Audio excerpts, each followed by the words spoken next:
Good afternoon and welcome.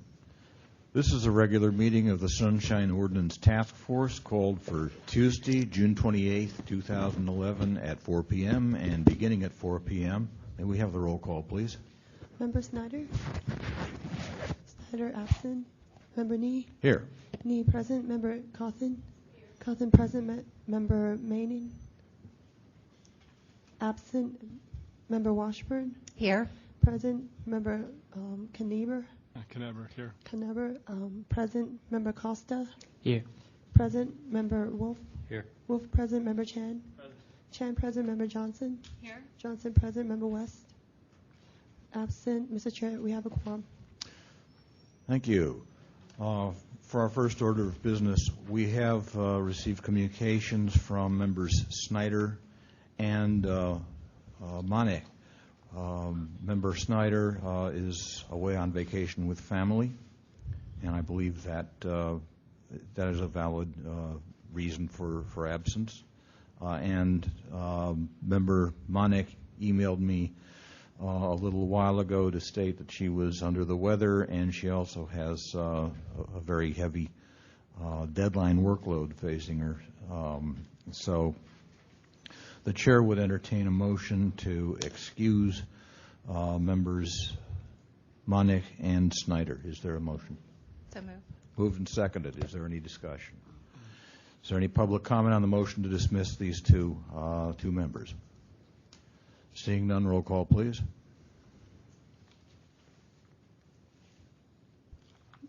Member Cawthon? Aye. Cawthon, aye.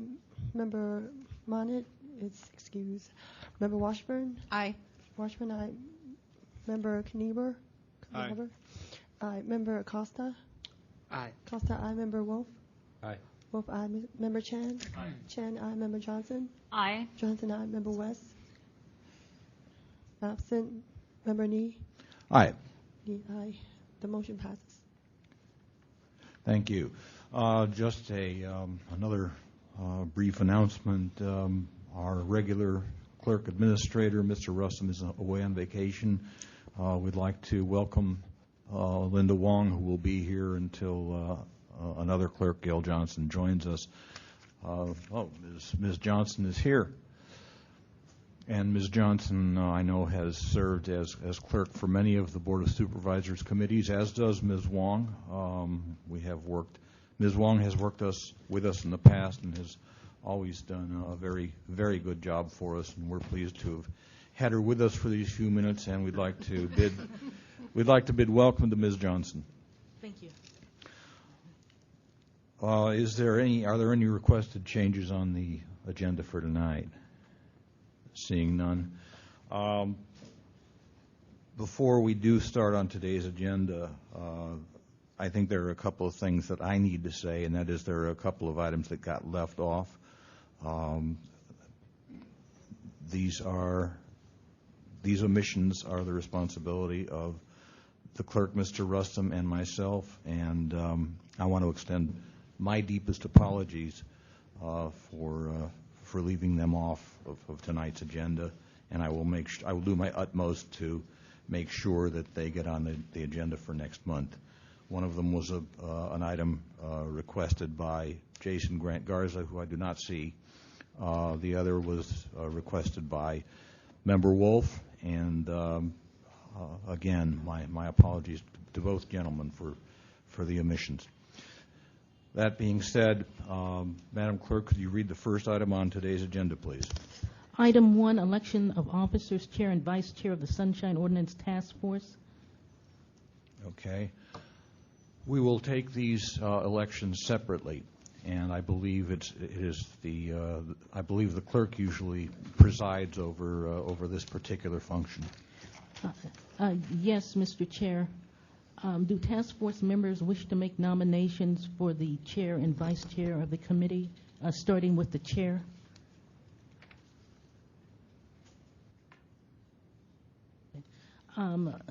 Member Washburn? Member Washburn. I'd like to nominate Rick Nee for a second term as chair. I will decline.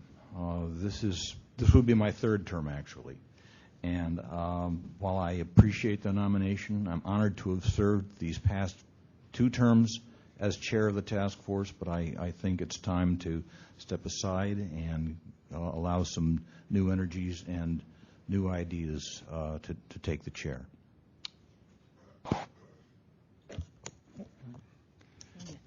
Yes, Member Chan. I think member Knebber. I move Bruce Wolf for chair. I move to Bruce Wolf for chair too. That's what I was thinking that. Excuse me, Mr. Chair, could you have the task force members speak into the microphone so the public can hear what's been going on? Thank you. Thank you. And I would like. Are there other nominations for chair? Clerk. Member Johnson. I know this is against social norms, but well-behaved women seldom make history, so I'm going to nominate myself. Second. Is there a You don't second? have to- Mr. Costa. Member Costa You seconded. don't have to second nomination. Please speak into members. Please speak into the microphone.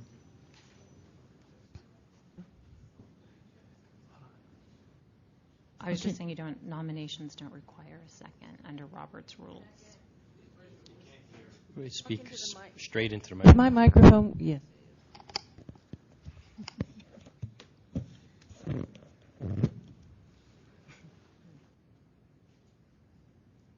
Okay. Are there additional nominations? Did you want to say? Can you hear? Okay. Are there additional nominations? I would like to nominate Allison Washburn for vice chair. Don't you think we should have the Chair first. the I election on believe the we chair and then conclude the chair nominations first. I withdraw. Okay. Are there additional nominations for chair? Okay. On the motion to nominate. Can we make comment on this? Yes. Could we hear from both parties? A little statement from both parties. No, actually, I want to make a statement. Is that possible? Are the nominations closed? Are there additional nominations for chair? Then we will close the nominations for chair of the task force. I just want to make a comment on either if it's Bruce or I remember Johnson, whoever's the chair, right? I'm just hoping that we will push the amendments to the Board of Soups. And like I said, it's been, 4 years that we've never moved anything. So I'm hoping that whoever's chair would do that.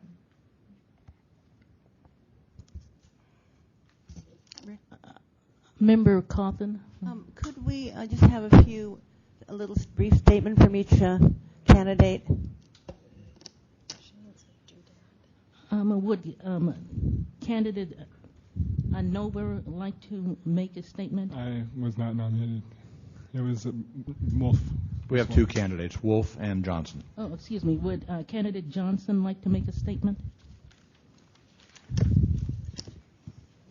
I would like to respond to Member Chan just briefly. I believe the deadline for that has passed, but I understand your concern, and I nominated myself because I feel like we're kind of at a crossroads as a task force, and that we need a person who is willing to, kind of take a stand for the people, that's not overly concerned about what the elected officials are necessarily going to think of them. I'm not necessarily sure that I would run again or request again to be appointed, so I'm not kind of a career sort of person, and I'm here on a regular basis. I think that I do a lot of research, and I feel that there are other people as well. Bruce, I don't think there's that much of a difference between Member Wolf and myself, although in all fairness, there have been times, including at the last Compliance and Amendments Committee, when it's frequently Member Nee and I, or Chair Nee, that are sitting there waiting for a significant number of time, as well as Member Washburn is frequently waiting with us.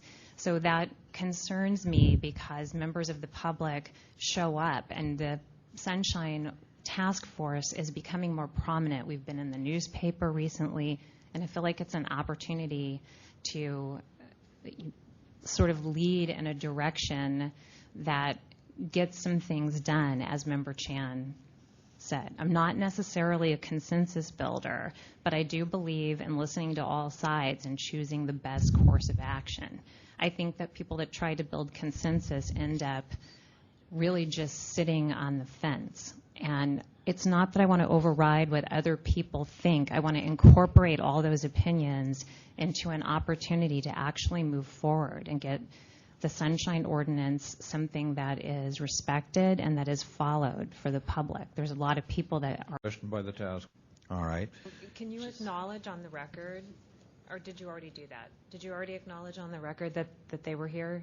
The respondents had been here. They were here during the start of this item, and then they left in the middle of the complainant's presentations.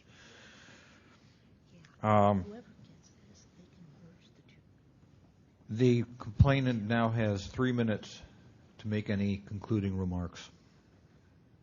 Thank you. I just want to point out that I'm asking for this refund because what I see happening here is that when I specifically asked certain questions, and I made it clear in my request that I just wanted answers to those questions. I didn't want documents. And what's happening here, which has happened in the past on 2 or 3 other occasions, that all of a sudden I'm being provided with all these documents that I didn't request, and that that's doing in this particular case is creating an extra workload on Mr. Lazar or on his staff, because all of a sudden they have to get all these documents I didn't request, and then he provides them to me in order for me to, I don't know what they are, in order for me to get what I want, I'm being charged additional money than what I should be charged. And what I see happening here is a departmental situation where the Sunshine Ordinance is being implemented in a way that it makes the department look like it has to do more work than is necessary. I don't know how clear I could be that I asked specific questions. I didn't want these documents, yet as a result of that, all this extra work had to be done. And I think that there may be some deliberate creation of ambiguity in my request to make it appear as if I'm asking for these documents when I specifically, in both my requests, made it clear that the only records I wanted were in relationship to their employment. And I just think that this is something that you should be aware of with other departments, because with what's been going on, there may be a deliberate attempt to create ambiguity in the request of certain people when they request information or documents, and then this creates a perceived ambiguity which allows them to research all these other documents, which results in the department having to do all this extra work, and then arguing that the Sunshine Ordinance is forcing them to do all this extra work, and therefore their time is being taken away from their normal job function. And I can see this evidence being built up for an attack of the Sunshine Ordinance, in that all these departments may use these as examples to say, see, this is how Sunshine Ordinance is harming these departments because it's creating all these additional workloads. And I think, in my particular case, I paid the money because I actually thought there was something there, and then when I read it, I asked him for the money back, and I think I should get my money back on this because these were documents I did not ask for. Thank you. Matters back with the task force. Member Washburn, Member Johnson, Member Coffin. If the respondent was here, I would ask them about these lengthy letters that were composed and how much the city attorney's office is billing them, the Arts Commission, for writing these letters. I tend to agree with the complainant that there's just been this very odd situation established with regard to the Arts Commission of making a great deal of work for themselves, and I'm just appalled at the whole situation, disturbed that the respondents left in the middle of all of this before we could hear their side or query them. Member Johnson, Member Coffin. I know they've charged the clerks before, and I've mentioned this to them before, that you never have to pay, even if they tell you you have to. You can say, I'm going to review these. I understand that that may not always be easy, but they have to allow you to review them. You might not be able to take them with you, but you can review them where they are without having to pay. I'm going to say that what is more willful than what we just saw? I mean, I guess if they figure if we're going to accuse them of willful violation, they might as well full-on willfully violate. So I don't know what they were thinking, but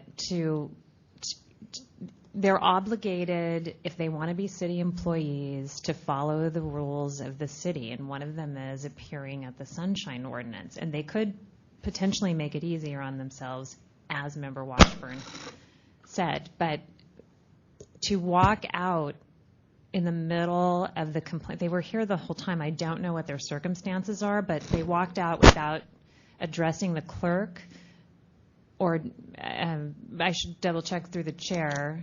Clerk Johnson, did the respondents say anything to you before they left, that they did not have to leave?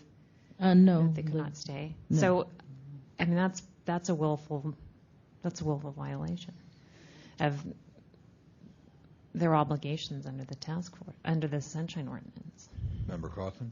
I just wanted to pretty much agree with what was just said. I did look through the documents really quickly, and some of them are relevant. There are just pages and pages of numbers, and I can't figure out why they unless they just got some file and just copied it. But I wanted to tell Mr. Clark that as Ms. Johnson said, you can request documents. You can request. Nobody can charge you to look at documents. They can only charge you if you ask that documents be copied. But I'm quite sure that if you say you'd like to look at them, and you don't want 50 of the 70, they can't force you to pay for them. But I think, agreeing again with Ms. Johnson, I think it's outrageous. Who was here? Mr. Lazar, and who else? Does anybody know who was here? Mr. Matos. Oh. Because, I mean, to run out in the middle of if they'd done it earlier, that might be a different story. But to do it while the case is being heard, I mean, I think that's outrageous, unless they all of a sudden got sick or something. Member Johnson. I believe this is accurate, what I'm about to say, and that is that I wanted to let the clerks know that the Ethics Commission takes willful violation complaints directly of the Sunshine Ordinance. The Ethics Commission, you can file one with the Ethics Commission directly and bypass the task force. I have a question for Mr. Clark. What were the circumstances of your receiving those 70 pages? Were they mailed to you? Did they say, come in, we'll show them to you? What happened here? What they did is they had them in these two folders and with the cost on them enclosed, and said, if I want this one, I have to pay $4.90. And if I want this one, I have to pay $2.10. So this was in person at the office? If in person at the Thank you. office. Is there a motion? I have a question for Mr. Threet, and that is, does the task force have any authority to? I mean, if they had charged more than 10 cents a page here, which they apparently did not, then we could find a violation on that. But what I'm curious to know is this is kind of a case, what I view as a case of sandbagging. He asked for a lot of information, and they piled on a damn sight more than he needed or wanted. Does the task force have any power in this kind of a case, any authority in this kind of a case, to order a refund? Chair Kenney, I don't find any authority in the ordinance to order a refund. Okay. Let me take it a step further. Could we find de facto that because a whole lot more information was provided than was requested or needed, that does exceed the 10 cents per page threshold? Chair Kenney, I believe that would, and particularly since it was just stated that way, that would be trying to get around the requirements of the ordinance and find a way to do something that the ordinance doesn't authorize. Okay. Thank you. Member Cawthon? There is a lot of pettiness that I have observed in these particular cases. It just seems like there's a lot of bad feeling and stuff. And I think, they could argue we printed these in good faith because all the statistics show something about what my salary is and so on and so forth. So I don't think we should be petty and try and get them to. I think the real issue is, why did they split? Okay. Is there a motion? I would find them in willful violation of the Sunshine Ordinance by refusing to come to our meeting and by refusing to present someone at our meeting. 67.21E. Is there a second? I'll second that, but there needs to be, I think we need to add some other items here to it. I think we need to add 6728. I think they violated that in excessive fees. What's that? Fees that may be charged for duplication of records. They charged excess fees. I guess my feeling is it's kind of petty. I mean, $7 isn't that much money. I mean, obviously, if they refused to give them to him unless he paid, that would be a violation, because you can't require someone to pay for something they don't want.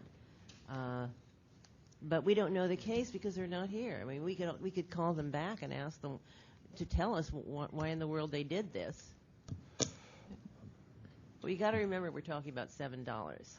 Member Johnson, Member West. Although I understand we can't order a refund, 6728A says that no fee shall be charged for making public records available for review. So they should have been offered the choice. So I would make a friendly amendment to add that in. At least that one. I don't know if that's what Member Wolf had in mind. Yeah, that's fine. Member West? Oh, and I would just suggest possibly an amendment to include 6721. Include 6721C. A custodian of a public record shall assist a requester in identifying the existence, form, and nature of any records or information, i.e., the department could have helped the complainant identify the specific records as opposed to giving them the large block of records and charging for the entire set of copies. Second accepts? Yes. Maker accepts?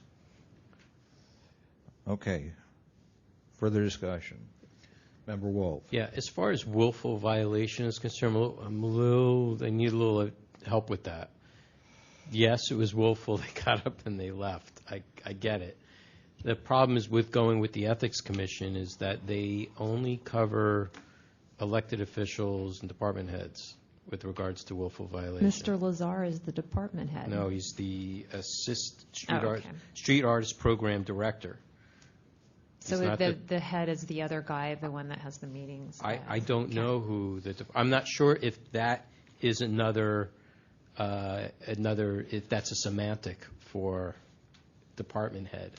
I'm not sure if he was hired as a department head. So are you saying that the San Francisco Arts Commission would be the department, not the street artist It would be his program? boss, whoever his boss is, would be whoever the noted department head of the I don't know whether there's an arts department. The commission oversees a department. I think DCA 3 is. Mr. 3.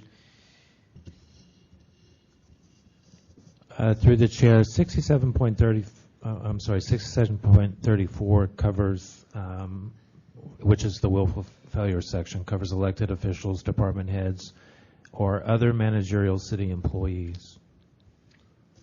Okay. Well, he could be defined as managerial, I think. Program director is managerial. I guess he has a staff, right? Yeah. Okay. There you go. So we're adding 6734. Yes. Okay. Second express Maker it, accepts. Maker accepts addition of 67.34. Thank you. And that this be immediately forwarded to the Ethics Commission. Member Johnson. I would like to suggest that we also copy that to the Board of Supervisors, since you had you delivered your letter to them already? Yes. So I think it would, perhaps with a detailed explanation that they left in the middle of the complainant's case. Yes, absolutely. Presentation, whatever.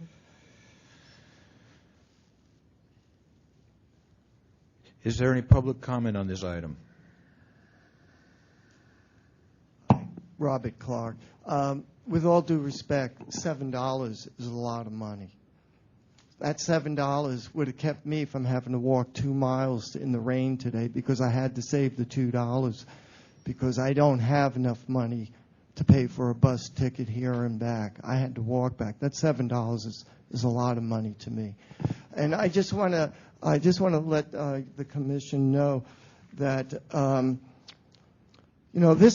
this is something. It's more than just like you said, sandbagging it. This is something that's being done deliberately to my brother and me, because what's happening is word is getting out to the street artists that my brother and I, because of all these sunshine requests that we're making, that Mr. Lazar is going at the Art Commission meetings and saying that he does not have time to do the other normal duties that he's required to do under the program, and they're in fact telling the street artists to tell myself and my brother to stop doing this, and we're getting animosity from the group by saying we're costing all this time. And the way we cost the time is because when we try to be specific and ask a simple question that has a simple answer, and they don't give us the simple answer, then we come to you and we file a complaint. And then when we find out that they're forced to give an answer, what happens is they pile on all this information, and then Mr. Lazar turns around to his committee, the Street Arts Committee, and says, well, I had to spend all this time and effort researching all this information. And I think that, really the important thing of what we're trying to present with this specific case is that this is what's going on over at the Art Commission. They're trying to keep my brother and I from asking for public information, and at the same time trying to go out to the group of street arts and put blame on us for causing them to have to do so much work that the street arts are complaining that they can't do their other normal functions. And I see this as a bigger picture, too, where later on down the line, you're going to see departments stepping forward saying, look at all this information that I had to do and time I had to spend on this complaint. And what it's doing is it's creating an image that it's the Sunshine Ordinance fault, and that because the Sunshine Ordinance is making us do all this work, that we have to get rid of the Sunshine Ordinance. And I think that this is part of a bigger picture that's going on throughout the city, setting up the Sunshine Ordinance for a possible repeal at a future election. And I just think that you should understand that Bill and I are getting a lot of slack because we're coming through this committee. And the reason why we're coming through this committee is because we can't talk to them. Thank you. Is there further public comment on this item? Good evening, members. My name is Christopher Fulkerson. I'd just like to point out, with regard to $7, that I don't remember very much detail of the book All the President's Men by, Bob Woodward and Jeremy Bernstein. But I remember distinctly that the entire case hinged on the cashing of a check that was worth less than $10. And after that point, things began to become much clearer. So please don't underestimate the importance of such a thing. It may be that you can't force them to pay $7 back, but if you can cite them for violating on that point, I strongly encourage you to do that. If there's any, I can't help but have heard today accusations against you that I don't support or know any more about, but if you're being accused of being limp-wristed, nab them for what you can, nail them. Even if they don't pay it back, at least they've been called to account for having violated on that point. Thank you. Thank you. Is there further public comment on this item? Seeing none, public comment is closed. Member Johnson, Member Wolf. Through the chair, possibly to Member Wolf or maybe one of the other people with slight more experience, is there some portion of the California Public Records Act that covers the San Francisco Arts Commission? With regards to this particular issue? To this particular case, or is it only turning over documents? Isn't there an employee provision in the California Public Records Act? With regards, I'm not following you. Well, in what respect?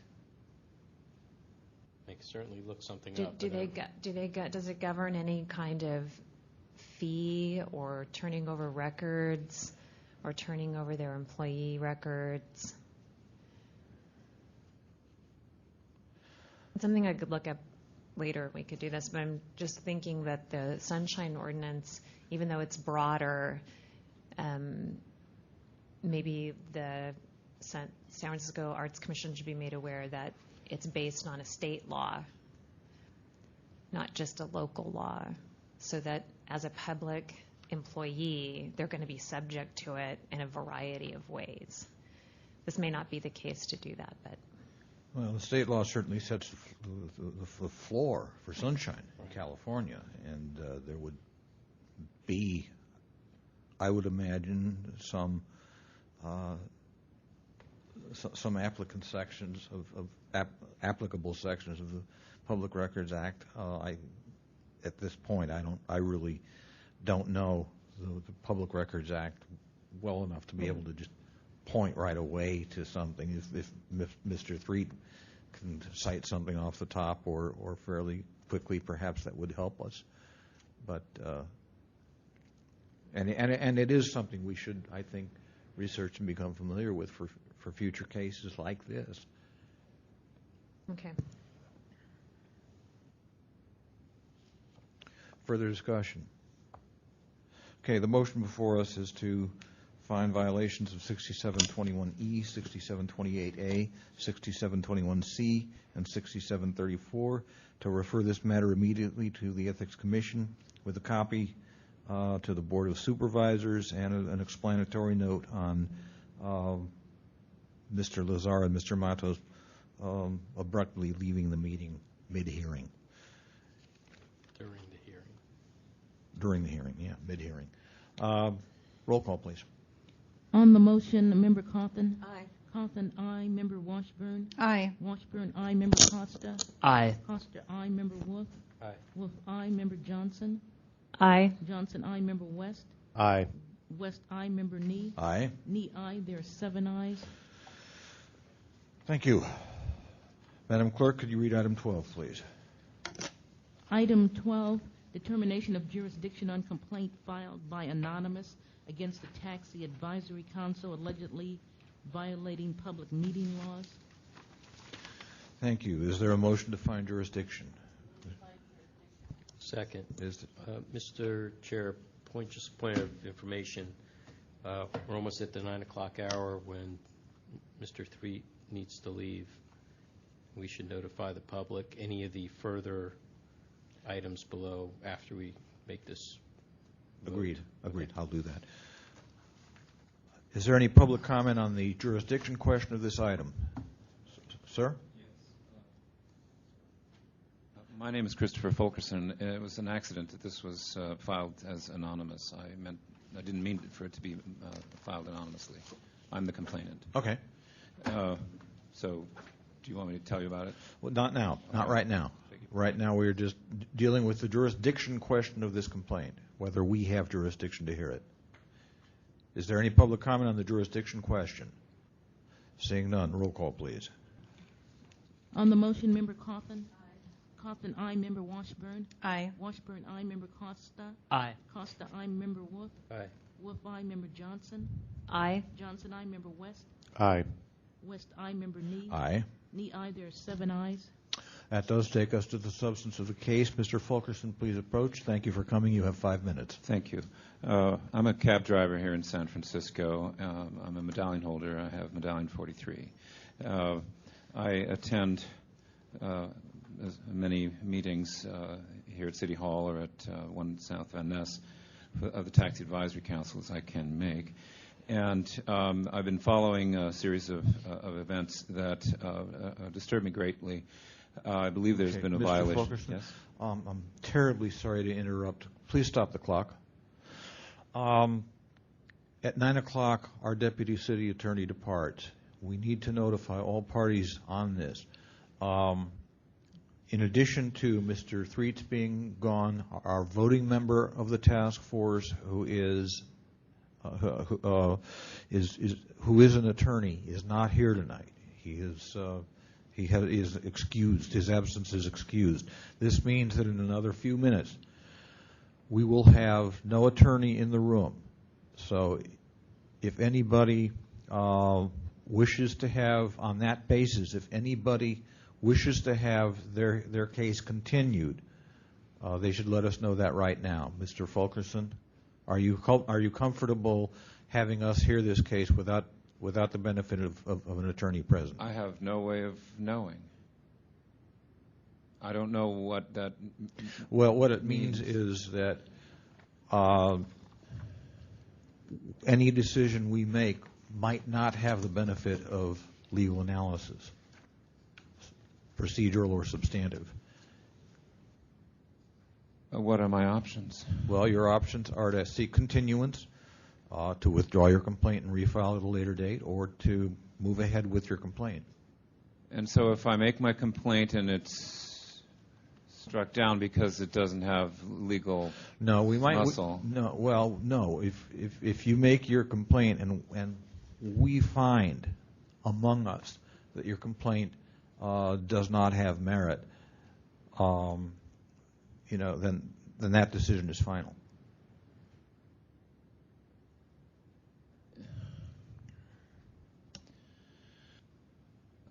The continuance would be to the next Sunshine meeting, would it? Yes, and that is 4 weeks from tonight. That would be July 26th.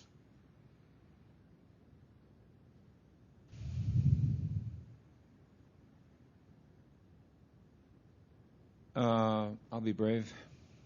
You're going to proceed? Yeah. Okay. Step aside for a minute, please. Is there any other person in the audience who, because of the absence of an attorney going forward for the rest of this evening, wishes to have their case withdrawn or continued? Seeing none. Mr. Fulkerson, please reapproach the microphone. And Ms. Johnson, please restart the clock on his testimony. Again, you have 5 minutes, sir. Thank you.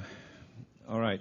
There's another snafu with regard to the sunshine aspect dealing with yourselves. I was told on the telephone that I would be sent an email telling me whether this meeting would be happening.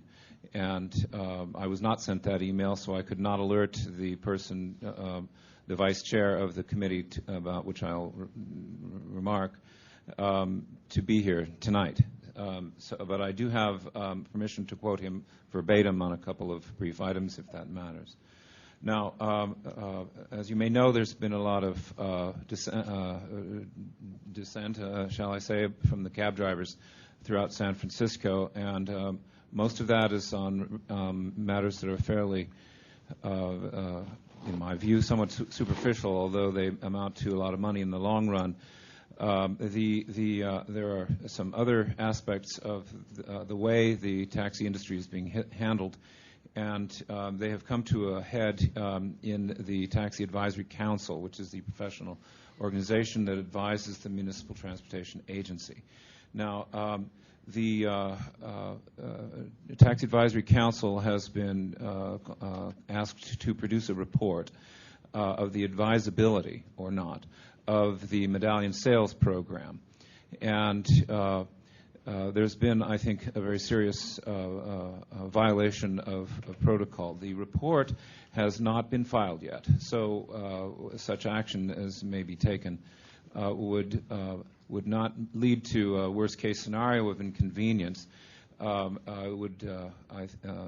try to explain what I think the substantive result would be to require a more detailed discussion and perhaps revision of the report.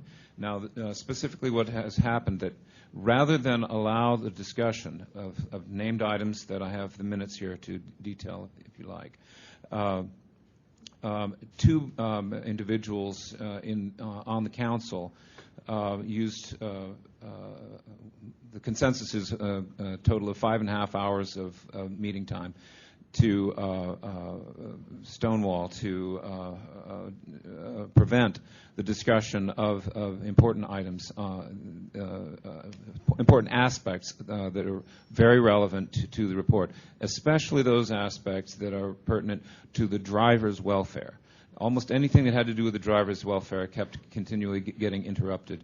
And I can read to you the sequences of events from the minutes, which are marginal, yet nevertheless have a number of these instances. The individuals were Mr. Hines, who's the president of one of the local cab companies, and a Mr. McMurdo, who alternated on 3 meetings in a row, interrupting the meeting, insisting that only one item be discussed, which was to require a motion was made to require a vote in favor of recommending that the medallion sales program shall be approved and recommend that it shall continue to exist. Such a move completely obviates any democratic process. There was no discussion of any items after that point, and those of us who feared that was going to happen had our fears realized. Now, the calendar item was rough draft of TAC pilot program report, and the pilot program report was not discussed. Only the approval of the taxi medallion sales program was discussed, and that happened 3 times in a row. On the first meeting, which had happened, a number of the council members said, "We can't discuss this unless that we know more," and things of this kind. Again, these are all in the minutes, which are a matter of public record. I took this off the internet. And the council members finally succumbed, basically, to the repeated onslaughts to approve the taxi medallion sales program as though it were the only aspect of the pilot program report that needed to be approved. And then at the very next meeting, the pilot program report was approved. Although the report had existed for some weeks, it was only given 1 week of actual revision. And please wrap up. Yes, I hope that I made that clear. The agenda item that the motion was under was not treated, and the motion was not part of the agenda item. It was preliminary, and now the quote that I'm permitted by Mr. Barry Korengold to offer verbatim, he is the vice chair of the committee, is that they made the motion before there was any discussion at all. There was a list of items for discussion which was bypassed. And I checked with Mr. Korengold on the telephone and carefully worked out with him that I could say those words.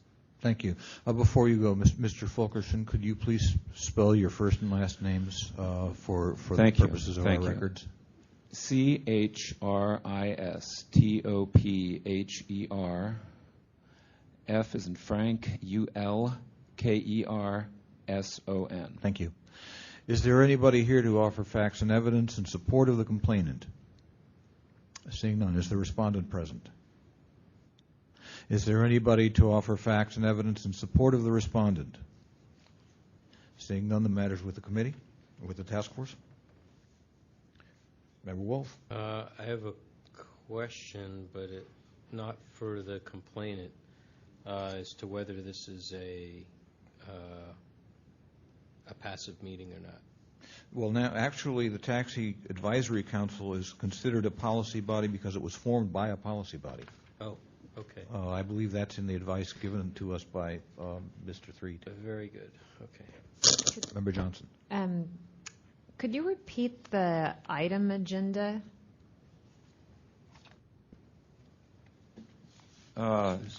This was on the part of the regular calendar, item 7. This is not from the first time it appeared. A rough draft of TAC pilot program report. This week it was continue. Before that it was rough draft of TAC pilot program report. And could you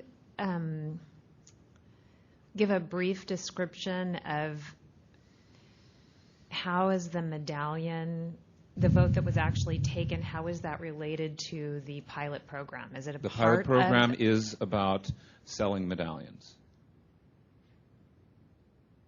Okay. Member Wolf. Mr. Fulkerson, I'm looking at the agenda right now, and I see at number 7 it has that item. It also says discussion and possible action. Okay, so I'm not quite following from the information that I have. Maybe I'm just getting too tired tonight, but it sounds like your complaint is that that this item was not on the agenda. My complaint is that the agenda item was not handled. Instead, other business was done, and the report has been prepared and presented in a slipshod way. I can guarantee you that the report that we were given to look at had blank items throughout. Unfilled items, just fill in the blank. Right. And that the document that the council voted on had very many blank items within it. So you're saying that they voted on something that was incomplete? Correct. Okay. So,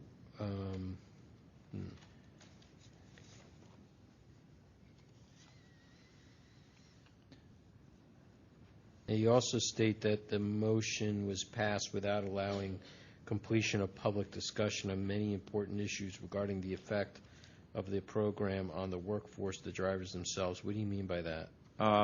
If you look at the minutes from April 25th, and item 7 again from the regular calendar, on page 5 of 9, if you have pages there, it's just 1, 2, 3, 4 lines down. The minutes report. Board discussed waiting list / driver seniority system topics on handout. Mr. Korngold pointed out to me that that was only topics. They said they presented a list of things to talk about and said, this is a list of things to talk about. And the very next thing that happens is, Mr. McMurdo would like to propose a motion to give the MTA a preliminary recommendation to continue medallion sales whenever medallion sales pilot program concludes. Mr. Rebellos seconded the motion. So we said, this is a list of things we have to talk about, and somebody over there says, let's say that we want medallion sales. And they all, and it basically passed, not this meeting, but the following one. There was another round of ad nauseum discussion. And finally, on the third week in a row, the proceeding broke down, in the opinion of many of us. Okay, thank you. Thank you. Member Wolf? Yeah, I'm having a little trouble here with this one because we can't control what a board does or does not do on its work product, with regards to what they post on their agenda as being actionable or not. I mean, it sounds more like a lawsuit versus a sunshine violation, because there wasn't, doesn't seem, from looking at the minutes, it doesn't look like they accepted public comment on it, so there's no violation of public comment. I mean, it had a considerable amount of discussion about it, despite the objections. So, I don't know. Did somebody else have see it some other way? I'm missing something. Well, it sounded to me like whether you'd call it stonewalling or not, there were certain actions that, and correct me if I'm wrong, Mr. Fulkerson, there were certain actions that they were reluctant to take for lack of, what they said was lack of complete information. Is that correct? The actions that were that some of the council were reluctant to take action about, the items were the items on things like the list that I mentioned. I can point to the minutes of April 11th.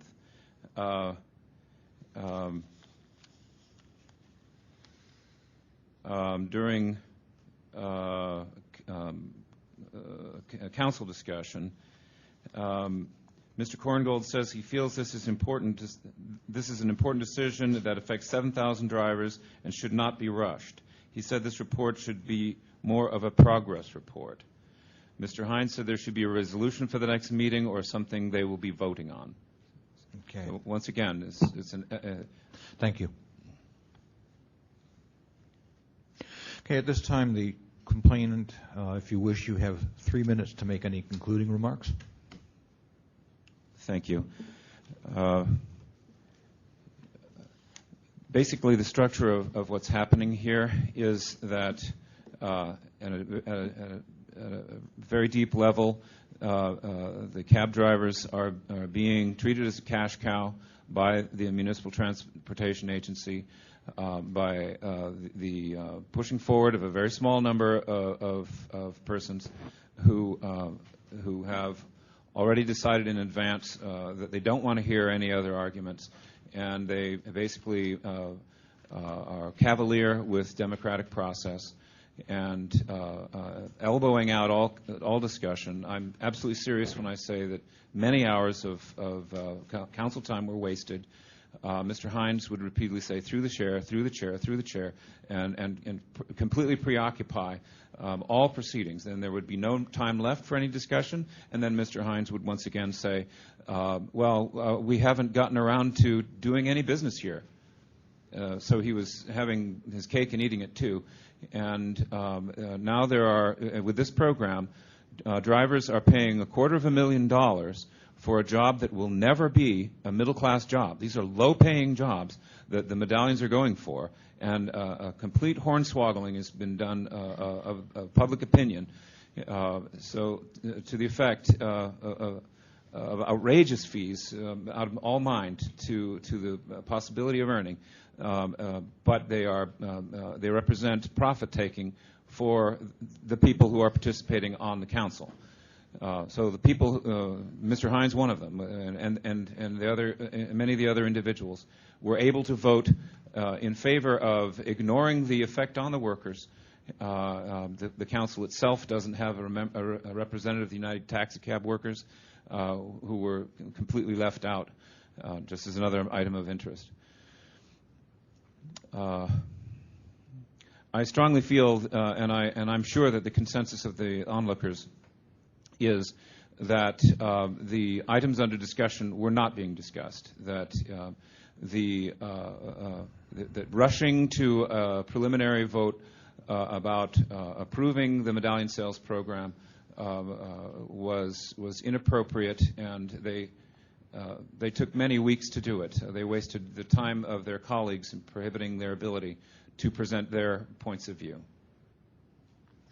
Thank you. I do have one question, Mr. Fulkerson. You said a couple of minutes ago that you thought that they had already made up their minds on this.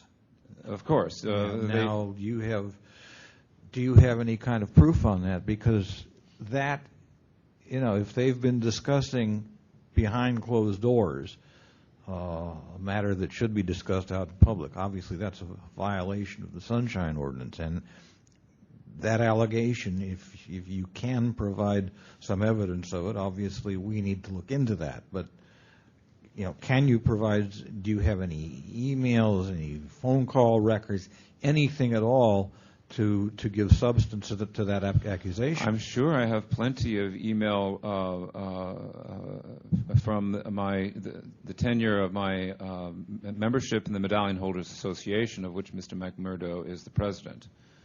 The Medallion Holders Association was essentially in agreement that medallion sales was a good thing. Well, I mean, do you have any evidence at all of closed door or out of sight communications among the TAC members, the council members? Oh no, I can't possibly. Thank you. Member Johnson, Member Wolf. Did the TAC allow public comment on the item? Was there public comment? Well, there was public comment each week, the 3 weeks that it was presented. Okay. But I agree with Member Wolf that it's a little bit difficult for the Sunshine Ordinance to cover how a body discusses their items, but you could bring it up at public comment and also when the report is presented to the SFMTA. Member Wolf. So, that I continue after hearing everybody's thoughts about it, that there's not much we can do about it because they posted it properly, they noticed it properly, they had a full-on discussion, they abided by, looks like they abided by somewhat rules of order that they have imposed upon themselves. But one of the things you can do is you can use Robert's rules to your advantage. You can, if there was somebody who voted in the affirmative that you might be friendly with, or your organization might be friendly with, that you might convince to have it reconsidered, and you're successful in getting it reconsidered, then it brings it back to the floor from the point of discussion just prior to the vote. And then you might be able to lobby some of these folks that voted in favor of it to vote it down. I mean, there's that option. The report's already been approved. Doesn't matter. If the body reconsiders the item, then that means it comes back. If what Member Wolf is saying is, in any motion, a member of the prevailing side on that motion, if that motion is approved, the people who voted yes are on the prevailing side. So anybody on the prevailing side of that motion can ask to have the matter brought back for reconsideration. And what Member Wolf is saying is that if you know somebody who was on the prevailing side of that vote, who you think you can approach, maybe ask them to bring reconsideration. And it doesn't matter that what they voted on was not a report? Right. No, it doesn't matter. It doesn't matter. It nullifies the vote, basically, and brings the whole matter back to the point in time just before the vote is taken, so at the point of discussion. And then the point is that you might have an opportunity to convince some of the people that voted in favor to move it ahead to maybe not do that second time around. It's not easy. I'm not saying it's an easy thing to do, but there are opportunities here to be able to do it. You had a 9-5 vote, 9 in favor, 5 against. You might be able to convince enough people that voted in the affirmative to vote to reconsider, saying it. I mean, I've read the minutes. I mean, it's obvious. People are saying, it's too early to do this. It's not correct what you're doing. We shouldn't be ramrodding this through. It's very obvious to me. But there's nothing under sunshine that they violated that we can see. And that's the only way I could see it is what Chair Nee had pointed out, is if they had some ex parte or sub rosa or outside of the public view discussions, like if people were calling each other on the telephone and said, I want you to vote this way, or how are you going to vote? Let's talk about it, outside of the public view. Then that's a violation of the Sunshine Ordinance. But you have to bring us proof. If I find such proof, I can refile. Yes. Yes. Thank you, sir. Is there a Member Costa? I have one more question. I just want to make sure we're not missing something that you're saying. I want to make sure I totally understand. Do you feel that there's a specific way in which the action item that was listed on the agenda was inaccurate or misrepresentative? Absolutely. Can you point to the specific place on the agenda? And tell me which agenda? In the agenda, it's discussion of a report. Which meeting? Or April 11th? All the meetings. At all the meetings, there were supporting materials, lists of items, and so forth that were handed out and discussed, or for discussion rather. However, basically, they were never discussed. It was. Does that answer your question? Member Wolf.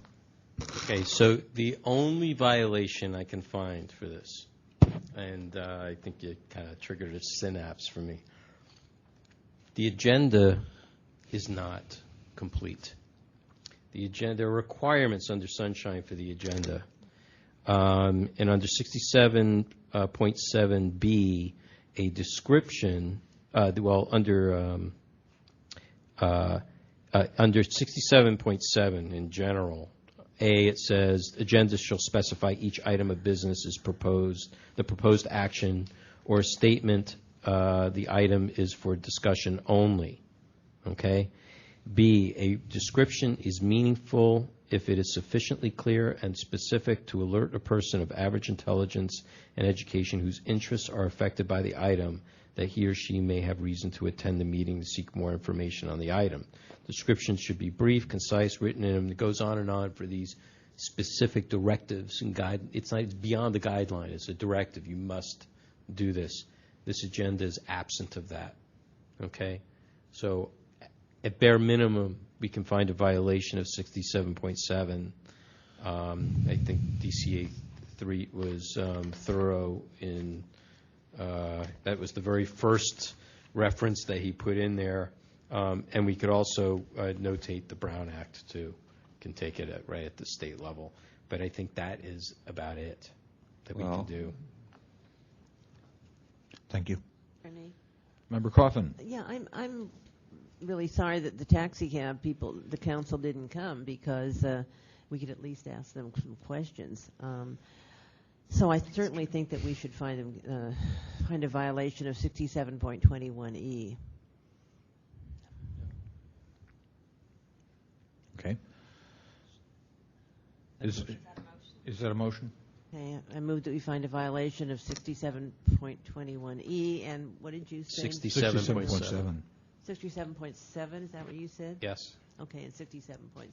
And I'll second that. And I'm wondering if we should just, for sake of doing it, add the Brown Act, Section 2. Do we know what the Brown Act Yes, section it's is? 54954.2. 54954.2. 54954.2. Okay, that's, that, we have a second, is that correct? Yeah, I second that. Okay, discussion. Is there any public comment on this item? Seeing none, public comment is closed. Further discussion. Roll call, please. On the motion, Member Cawthon? Aye. Cawthon, aye. Member Washburn? Aye. Washburn, aye. Member Costa? Aye. Costa, aye. Member Wolf? Aye. Wolf, aye. Member Johnson? Aye. Johnson, aye. Member West? West absent. Member Nee? Aye. Nee, aye. There are 6 ayes. Okay, the motion passes, and this matter is referred to the Education, Outreach, and Training Committee.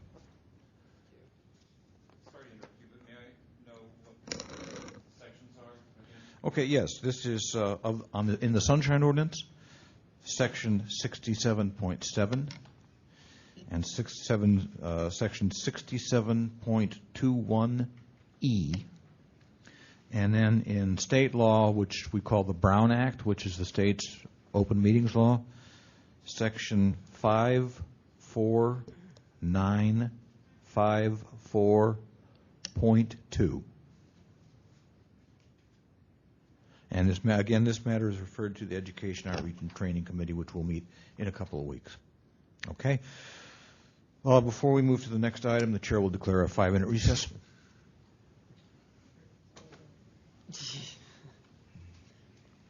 Thank you all again for your patience.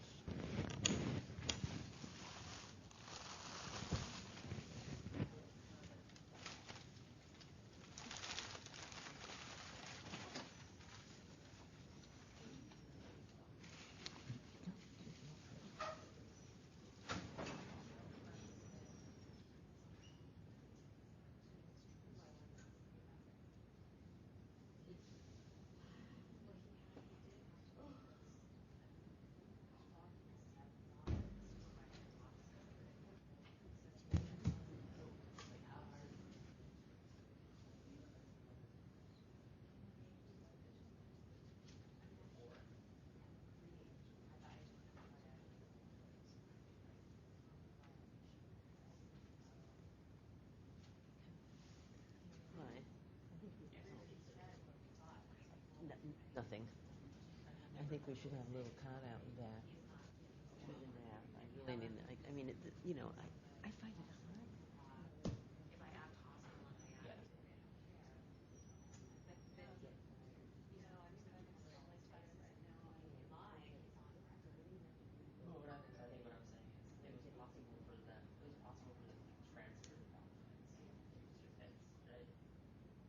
There's no reason why they could not have included a note in that file saying, for more of these documents, contact the person.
chambers of times we've stayed after midnight, but you're saying here we've got to leave by a certain time. Let's see, during those. Just bullet items. Just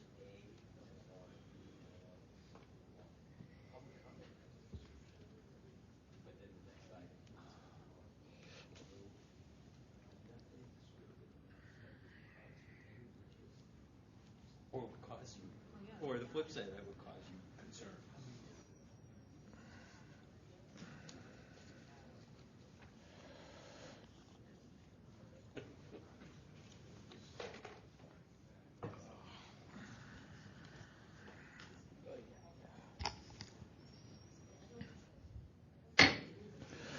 We're back in session.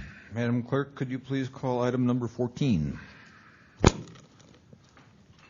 Item 14, determination of jurisdiction on complaint filed by William Clark against the Art Commission for allegedly not providing oral information. Is there a motion to accept jurisdiction? So moved. Moved and seconded. Discussion.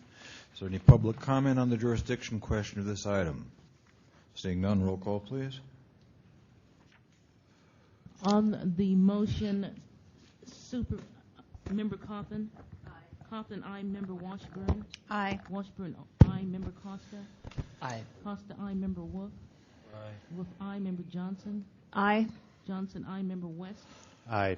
West, aye. Member Nee? Aye. Nee, aye. There are 7 ayes. Yes. We're not supervisors yet. Maybe next year. That takes us to the substance of the item. Mr. Clark, thank you again for coming. You have 5 minutes. You're welcome. Okay. This is in regards to a committee meeting that occurred on January 12, 2011. First, I want to mention that my brother, Robert, is also a co-complainant in this particular case.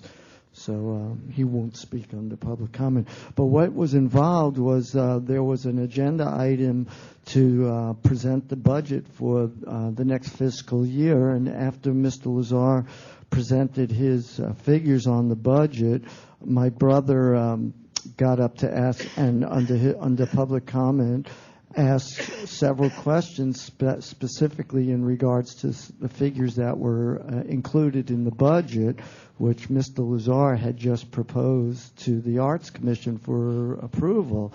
And at that point in time, we were told that we were not allowed to ask questions and that they would refuse to answer any questions regarding the finances of the budget. My brother's, one of the items was $189,000 for salaries and benefits. And since there's been employment change, we figured that we believe that was an erroneous figure. And so my brother asked Mr. Lazar if he could provide him with how he arrived at that figure, and they refused to answer. Both Mr. Kinsella and Mr. Lazar stated that they were under no obligation to answer any questions, and they refused to answer several questions, a few of which I have included in there regarding the figures.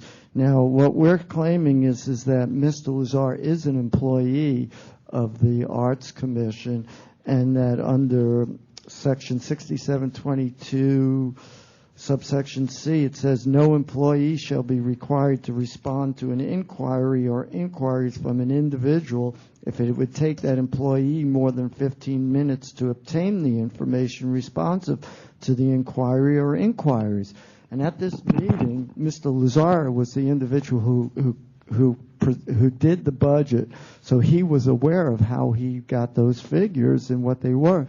So I just received his response, in which he's claiming now that he didn't respond to our inquiries because it would take him more than 15 minutes to get that information. Well, had he said that at the meeting, then that would have been a different story. But at the meeting, that was not what he stated. He said that he refused to answer it. And we were inquiring on asking him specifically how he determined $189,000 in salaries and benefits, was an appropriate figure. So there's absolutely no way that he could not know the answer to the questions that we are asking, because they were very specific to the numbers he had just presented in his proposal. And he continued to, they continue to refuse to answer any questions. And to the present time, we haven't received that. So I'm stating that under an agenda item, under public testimony, the public has a right on an agenda item to ask a question that's relevant to the agenda item to find out public information.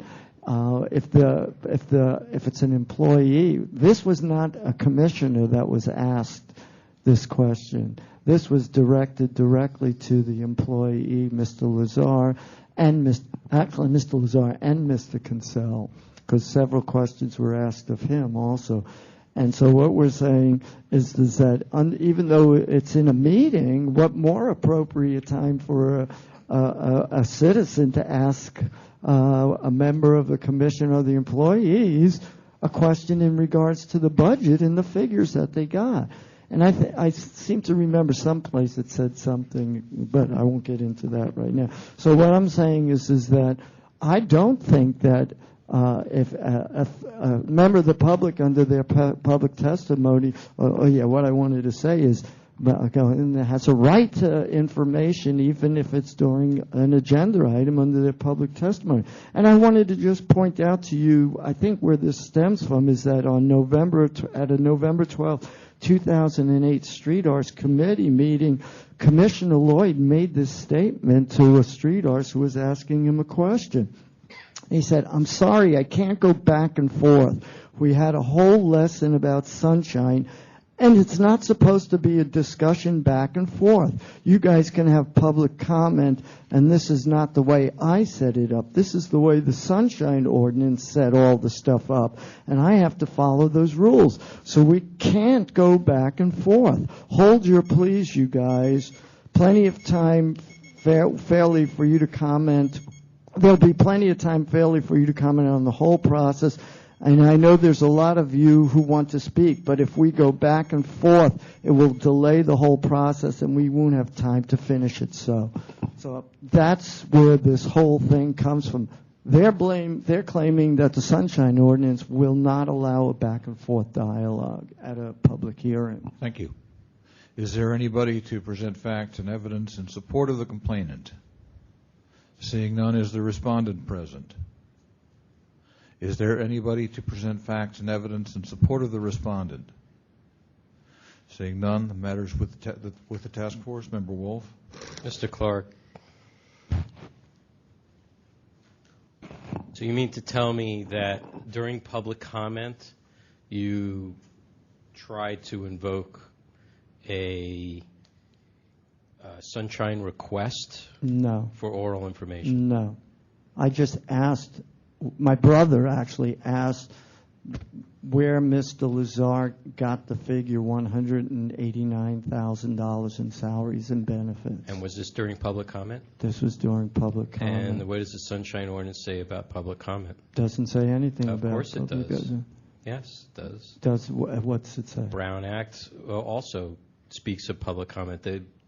There's not a requirement for the body to make any response. It can if it wants. Okay. There's no requirement. That's right. That's the commissioners. That's the actual people who are sitting. This was an employee. It's their meeting. No, this was not his meeting. It's the commissioners' meeting, and the commissioners control how the meeting runs. That's right. If the chair says no, I'm not going to allow it. The chair didn't say no. Well, the chair didn't say no. Either way, I think it's a bit reaching for me to consider that during a meeting, if you ask Ms. Johnson here for some information regarding what happened in the Sunshine office or the clerk's office, I'm sure the chair would halt you. I would from agree doing with that. you in that case. I'm sorry? But I would agree with you in that case, but this was an agenda item calendared specifically for the budget. I understand, but questions from the public aren't required to be answered. Well, this was dealing with my fees and what the money was being spent on and what I was going to be charged in regards to those fees. So shouldn't I, as a member of the public, be able to ask whether or not that's an accurate figure and where that figure came from? This isn't each committee is an information fact-finding committee. They're supposed to be there gathering the facts, and if they present a fact that's false, in this case that 189,000 and several other facts that they were presenting were false, I should have a right to confront them at a public hearing under my public testimony. But it doesn't demand a conversation back and forth. Unless you are party to that item itself. But it doesn't mean that they can't have a dialogue back and forth. They can if they want. That's right. And what I'm saying is that they've told us that the Sunshine Ordinance prohibits them from having a back and forth dialogue, that they cannot have one, even if they wanted to have one. That's the statement that was made. But were you? Let me ask you this: Were you speaking during public comment of the item? What? When that statement when you were during this particular event, were you speaking during the public comment section on the agenda item? My brother did, and I also did. Okay, so public comment is, and you've experienced it many times here too. We don't have necessarily a back and forth during public comment. But the Sunshine Ordinance doesn't prohibit you from doing that. That's right, but it doesn't require it either. That's true, but I'm being told that they cannot have a back and forth dialogue with me. Mr. Already stated. You know, you're talking in circles. Okay, we're having a back and forth dialogue. Right, you're talking in circles. Yeah, but this is an opportunity for you to have that because of the hearing. My concern is that I think it's a little reaching to demand. This section regarding 6722E I think is more specific to if you go into their department, into their office, and ask them questions regarding oral information. I Trying to get that information during a public meeting that is not what that staffer is there for. I was not able to get that before the meeting because the budget was just presented to us 2 days earlier. I had to get a copy of the budget like 2 days before. I had no access to anybody before that, and the Art Commission has a fiduciary relationship with us that they have a legal responsibility. They hold our money in trust, and they have a fiduciary responsibility to tell us everything that they know about our financial situation. I agree. And they're withholding that information. I agree. Whether they choose to do it in a public forum or not, if they choose not to do it in a public forum, then you make a sunshine request, and then they'll present it to you and have to present it to you. And I would agree Excuse with... me. I'm sorry. Because I'm a little concerned that, the use of sunshine right at this moment is being stretched with regards to how you're trying to obtain the How would I get that information before a vote? Excuse me. So I'm a little concerned about that because whether or not there was enough time or not, there's the use of an IDR, which you can get the information for 24 hours. Okay. There are other ways to do it. If you got the information 2 days before the meeting, you had two days before the meeting. No, it's the weekend. Okay, Member Cawthon. All right. I wanted to say quickly that I'm sorry you couldn't get the information at the meeting. In the microphone, please.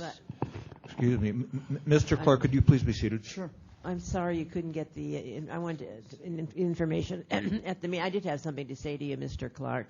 I'm sorry you couldn't get the information at the meeting, but the meeting commissioners are not required to answer questions posed during public comment. The thing that concerns me is that Commissioner Lloyd said the Sunshine Ordinance prohibited back and forth, and that's not true. So you might tell Commissioner Lloyd, that that's not a understand. requirement of the Sunshine Ordinance. This was not a commissioner Excuse that me. I was You were not asking. asking. You were not asked a question, sir. Let me ask you the question. Who's Commissioner Lloyd? Commissioner Lloyd was one of the art commission. He's no longer on the art commission at this time, but he was the chairman of the street artist committee at the time. Well, as long as he's not on it, then we're not going to have that someone blaming the Sunshine Ordinance because he can't do it. He doesn't want to do anyway. Well, he said that for the whole art commission, though. Further discussion? Further questions? Okay, Mr. Clark, at this time. I'm sorry. At this time, the complainants have up to 3 minutes to make any concluding remarks. Okay, thank you. Since I'm a complainant, I'll take an opportunity here.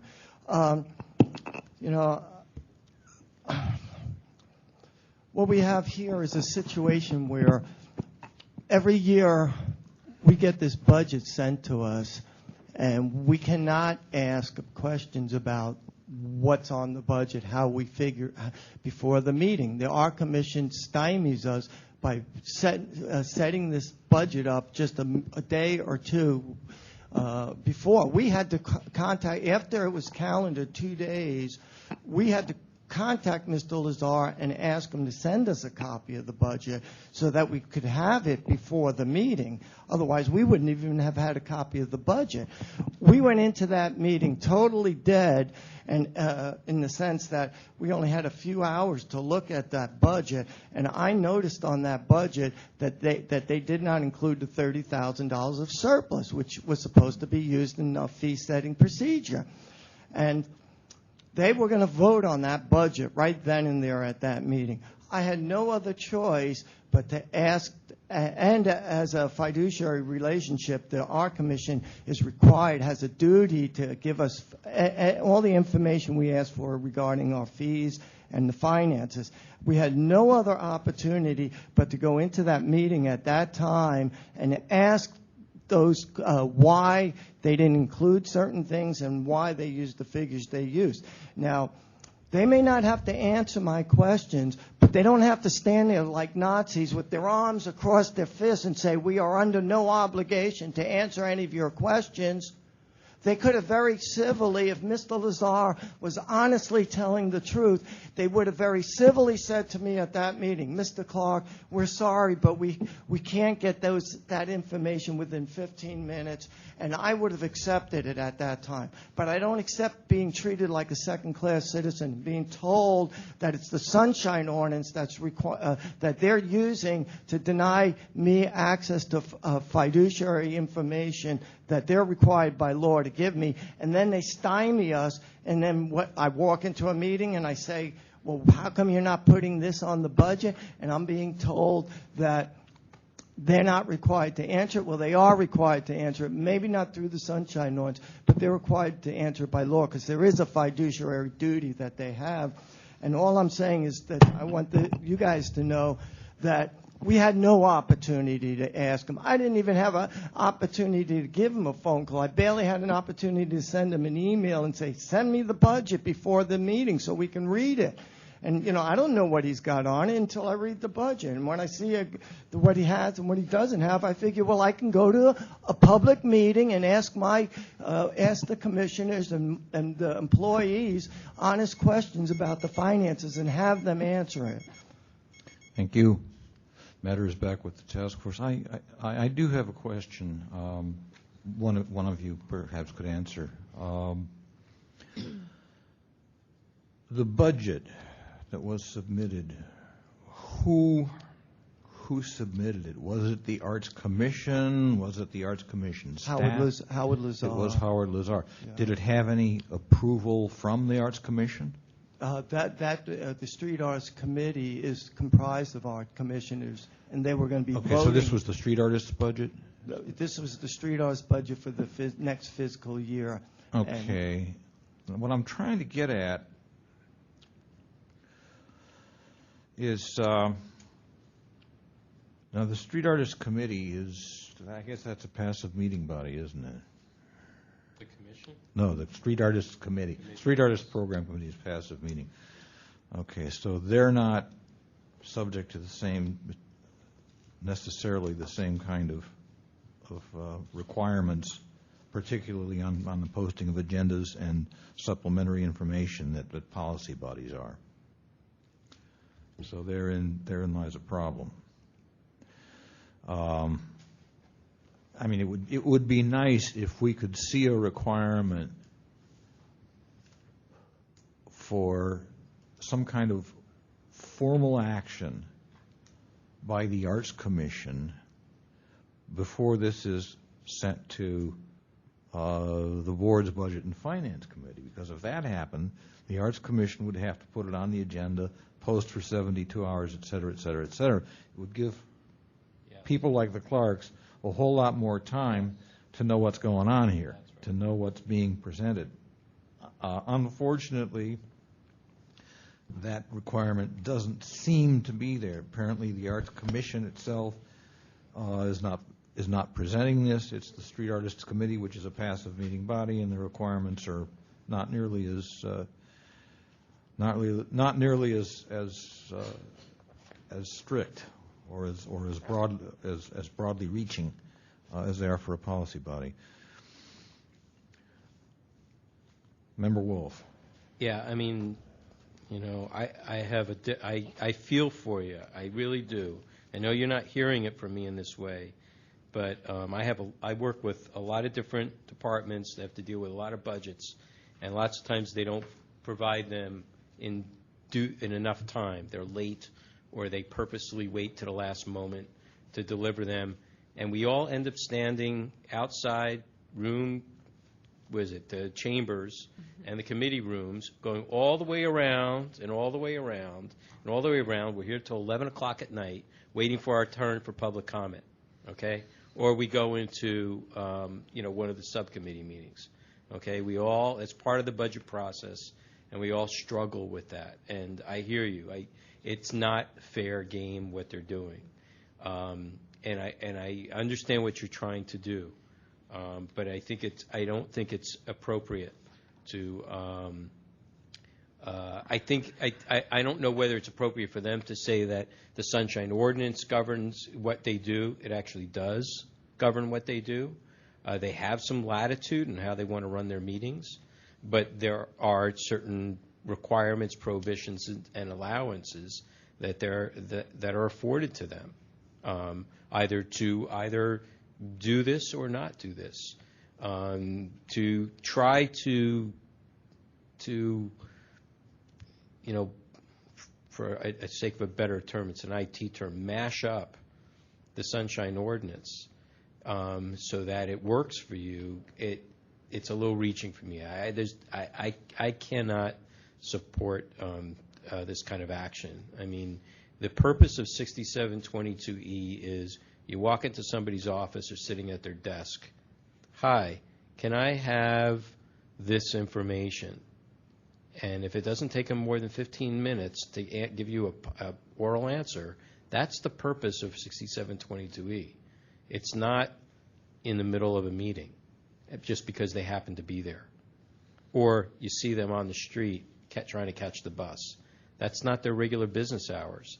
So to me, it's a little hard pressed for me to support this particular item. Is there a motion?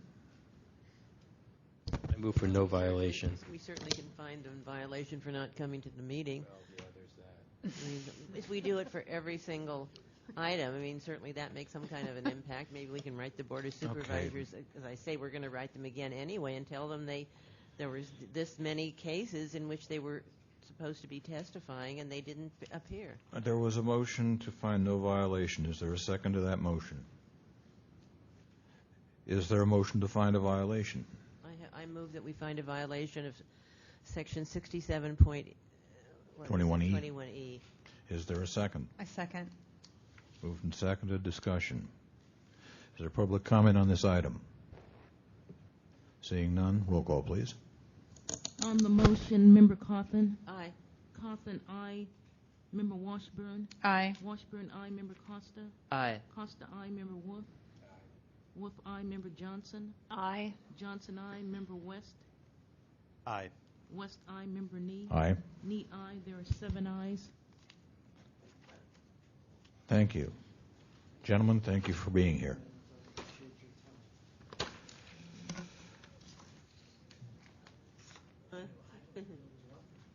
You should keep it. It costs you $7. See, that's worth $7.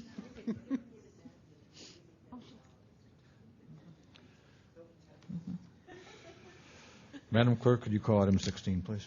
Item 16, a determination of jurisdiction on complaint filed by Christine Harris against the police department for allegedly violating her civil rights, constitutional rights, and human rights. Okay.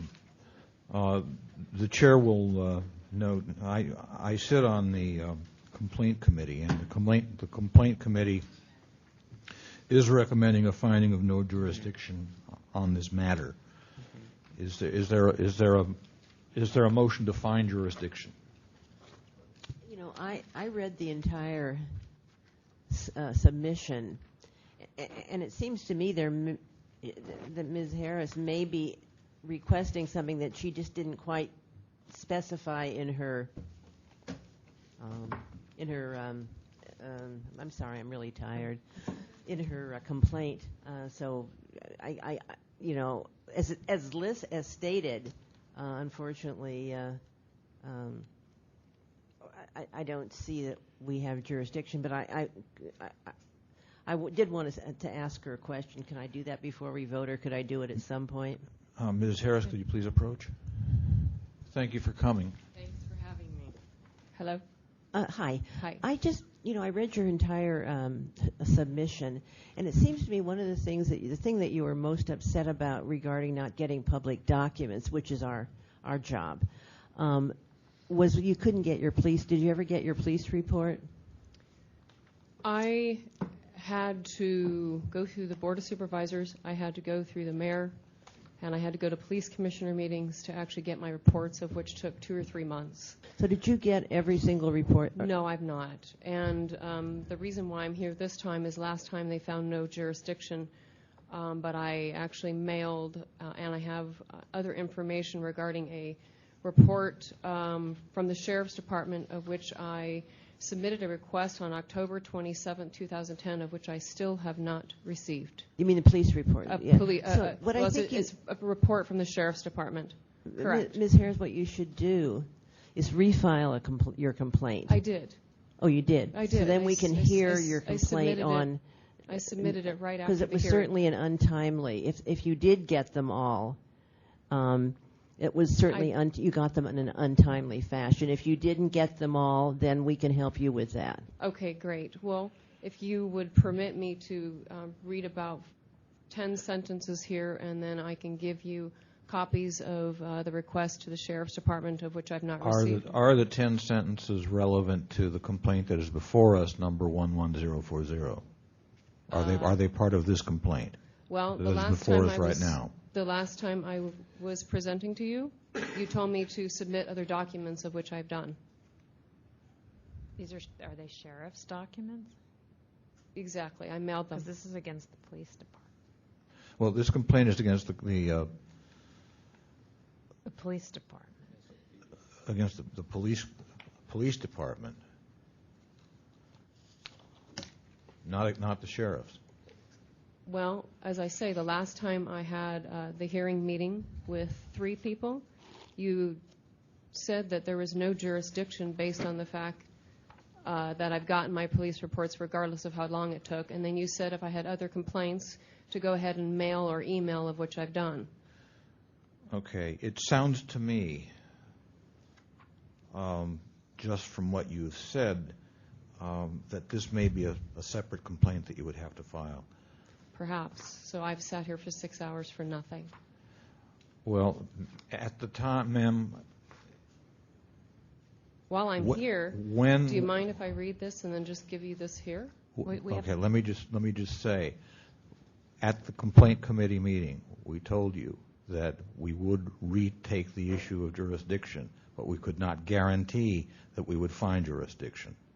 So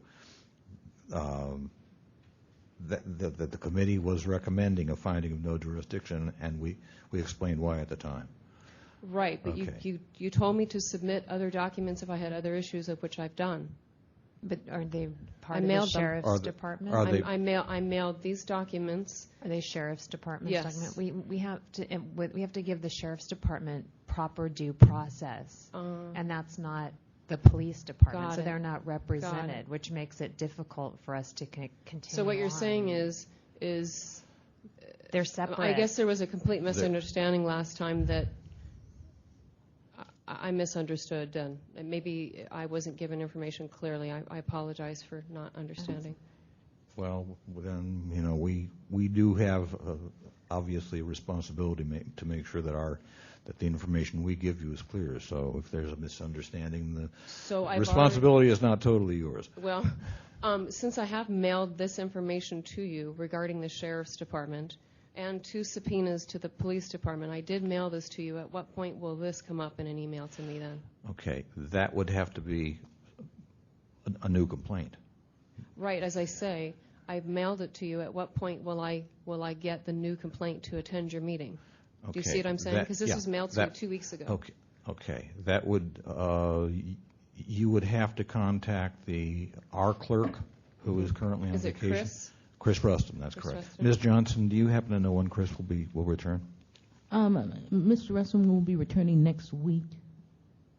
Okay. On Monday? Well, Monday for us is a holiday, but Tuesday. Okay. I would recommend then that as soon as you can next week, contact okay. Mr. regarding Rustin. Okay, and then regarding the 2 subpoenas that I'm not able to get with SFPD, do I file another complaint with that one as well? If they are... They're not part of my original complaint, no. Subpoenas we have nothing to do with. Okay. Member Cawthon? I just wanted to attach something to what I just said. It sounds to me like you have 2 complaints that you can bring to Chris Rustin. Oh, I have about 60 pages Well, I mean, worth. I think that the fact that you didn't get your police reports on a timely fashion and that you haven't gotten them all, that's the complaint against the police department. Because we can get you documents that you're entitled to. We can also make sure that at public meetings you're allowed to provide public comment and a few other things. Okay. But we can't, if someone is stalking you, for example, we can't make them stop. Oh, that I understand. Yeah, so I would say in your case, you'd file a complaint against the police department, and also if the sheriff's department is withholding something that you're entitled to, you also can file a complaint against the sheriff's department. Okay, will do. Thank you. Is there a motion to find jurisdiction or no jurisdiction? Move to find no jurisdiction. Second. Moved and seconded. Discussion. Is there any public comment on the jurisdiction question? Seeing none, roll call, please. On the motion, Supervisor Cawthon? Aye. Cawthon, aye. I'm sorry. Member Washburn? Aye. Washburn, aye. Member Costa? Aye. Costa, aye. Member Wolf? Aye. Wolf, aye. Member Johnson? Aye. Johnson, aye. Member West? Aye. West, aye. Member Nee? Aye. Nee, aye. There are 7 ayes. Okay. The matter is there is no jurisdiction. The matter is concluded. Thank both parties for attending.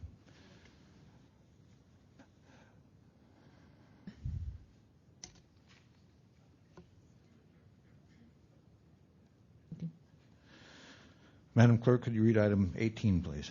Item 18, determination of jurisdiction on complaint filed by Alicia Gamez against the Department of Public Health for allegedly not providing her with certain documentation and also for allegedly violating open meeting laws.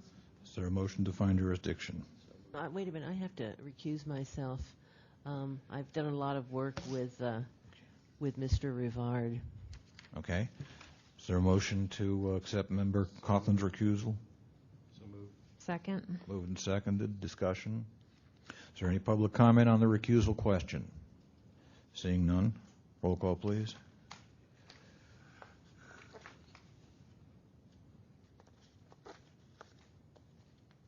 On the motion, Member Washburn. Also. Yeah. Also call on me. Okay. On the motion to recuse Member Cawthon. Aye. Cawthon, aye. Member Washburn. Aye. Washburn, aye. Member Costa. Aye. Costa, aye. Member Wolf. Aye. Wolf, aye. Member Johnson? Aye. Johnson, aye. Member West? Aye. West, aye. Member Nee? Aye. Nee, aye. There are 7 ayes. Okay. And the recusant is reminded to please exit the room, and we'll bring you back when at the appropriate time. Ma'am, there are benches in the hall, and we, well, Can you go in the back? I'm sorry? Is there seating in the back? Right here? Yeah, as long as you exit the room, there is seating in the back, Member Cawthon. But you're indicating now that you're leaving. I'm sorry.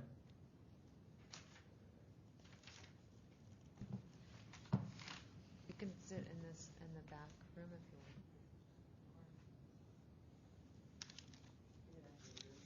want. No, in the antechamber. Okay. In that case, can we have a motion to excuse Member Cawthon from the rest of the meeting? Move. Is there the motion? The motion hasn't been made. So moved. Moved and seconded. Is there any public comment on the excusing Member Cawthon? Seeing none, public comment is closed. Roll call, please. On the motion to excuse Member Cawthon, Member Cawthon? Cawthon, aye. Member Washburn? Aye. Washburn, aye. Member Costa? Aye. Costa, aye. Member Wolf? Aye. Wolf, aye. Member Johnson? Aye. Johnson, aye. Member West? Aye. West, aye. Member Nee? Aye. Nee, aye. There are 7 ayes. Okay. I think it's appropriate to remind everybody that under rules recently passed by the task force on substantive as well as procedural matters, approval of a motion requires a simple majority of those present. That means 4 votes. There are 6 people here. 4 votes can pass a motion, substantive and procedural. Madam Clerk, could you read? Madam Clerk has read item 18 into the record. Is there a motion to find jurisdiction? So moved. Second. Moved and seconded. Discussion. Is there any public comment on the jurisdiction question of this item? Seeing none, public comment is closed. Roll call, please. On the motion, Member Washburn? Aye. Washburn, aye. Member Costa? Aye. Costa, aye. Member Wolf? Aye. Wolf, aye. Member Johnson? Aye. Johnson, aye. Member West? Aye. West, aye. Member Nee? Aye. Nee, aye. There are 6 ayes. Thank you. The motion passes. That takes us to the substance of the complaint. Ms. Gomez? Did I pronounce that correctly, or is it Gomez, or how do we pronounce that? I guess it depends on where you're from. Okay. Gamis. Gomez. Okay. Thank you. You have 5 minutes. Thank you for coming. Please proceed. Thank you. I'd first like to say I appreciate all the time that all the commissioners are taking. Or the Could you task please force speak members. into the I microphone? appreciate all the time that the task force members are taking to listen to the public and people clearly from every strata. We're here today, and I very much appreciate the respect given to every speaker and every complainant. So thank you. What brought me here today is a long journey, but in particular triggered by a training video that I was forced to watch or not forced, but watching for training precisely in Sunshine Ordinance, Brown Act, Public Records Acts, which I'm sure all of you have watched. As I was going through it, I was reminded of a long process I had been through with the Public Health Department in trying to get records over many months. What I learned in the video was that a complainant or a member of the public needn't be precise in asking for information. If the information is made, that the department is supposed to help the complainant find the information, and if the complainant makes a comment that's vague, that they might work with it to identify what sort of information in order to bring it under and present the information and address the issue. Since October of 2010, I have been asking for information from the Department of Public Health after watching this video on April 27th-ish, I was able to more precisely ask for any document, any writing, anything that could possibly pertain to the implementation of the noise ordinance.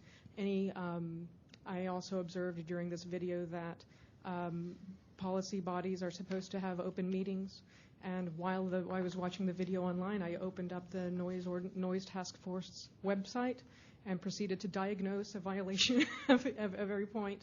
The noise task force has been in existence since 2008. At the time that I made my noise ordinance request, there were 6 meetings noted on the website. I noticed that in the department's response, the response says that there were 7, that the department had 7, or I'm sorry, the task force had 7 meetings. When I printed a document that is the information that you have, I provided like 5 days ago, there were, if you look at the electronic page number 28 in the documents, there are 8 listed there. Today, when I glanced at it, I think there were more, certainly more since, because I've been reading them as they come out. There's never been a public meeting of the Noise Ordinance Task Force. There has never been an opportunity for public comment. The last time I had, until today, materially looked at the website, the last meeting that was posted there was dated July of 2010. The ordinance website, the task force website says that they are to meet quarterly. That certainly has not happened.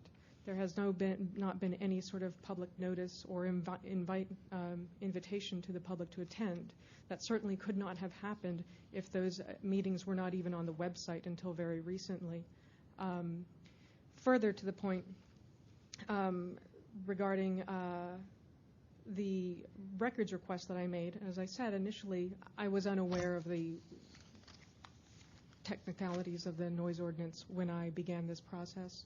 I did make repeated requests to the department to provide me with just any legitimate basis for the way they were implementing the noise ordinance, any legitimate basis, any document that, I didn't say document, but just explain to me how this makes sense. How what your staff is doing makes sense. Can you give me anything? And they basically said no. They made basically arbitrary statements that we apply a mixed-use standard to what the noise ordinance would define as residential property. And I said, the noise ordinance doesn't make any reference to mixed use, period. The way it's defined in the noise ordinance, any mixed use would be captured in residential property. That is meaningful because at the point that I made the request in October, if the noise ordinance, or if the source of noise were classified as residential, which the noise ordinance, a straightforward reading of the noise ordinance would do, it would have been in violation of the code, according to the department's own standards. According to my noise consultant report, it was also in violation of the commercial standard. That aside, like if we grant them all of the measures, or the ways they take noise measurements and so forth, which I've been trying to get an understanding of, if we grant them all of their methods, it would have violated the residential noise ordinance. At the time, they insisted that it was commercial. There are material harms happening. The resident above the restaurant that's making the complaint in particular is disabled. She would like to have been here. She is ill and in pain and unable to attend, and she asked me to communicate that with you as well. Thank you. Is there anybody to offer facts and evidence in support of the complainant? Seeing none, is the respondent present?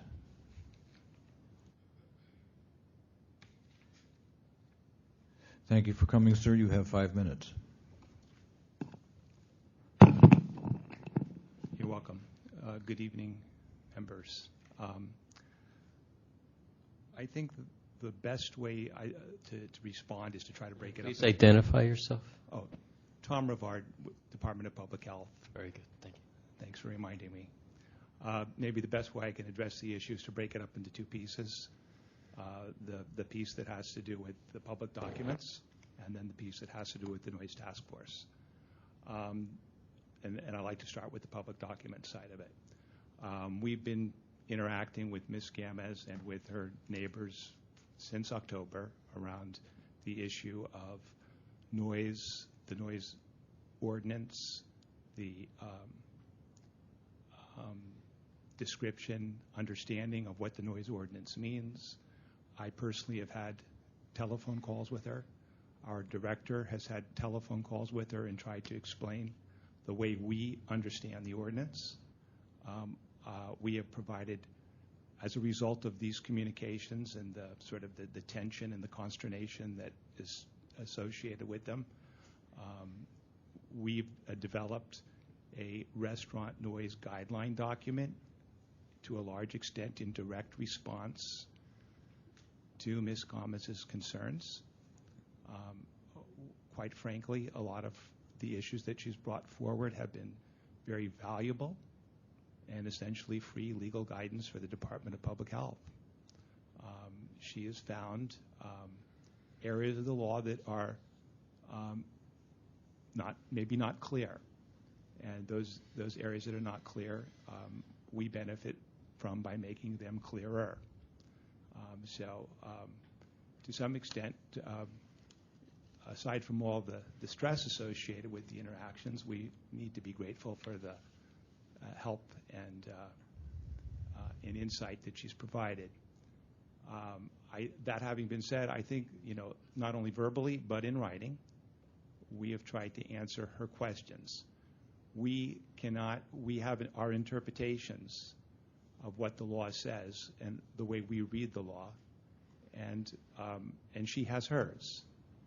And we don't have any documents to support her point of view, nor do we have any documents to a large extent beyond the noise ordinance to support our point of view, which is why we created the restaurant noise guideline document, because we thought we should at least put what we have in writing. And it's taken us quite some time to get that put together, because needless to say, it affects a lot of decisions and a lot of policies that environmental health has to implement. It affects the entire restaurant industry, quite frankly.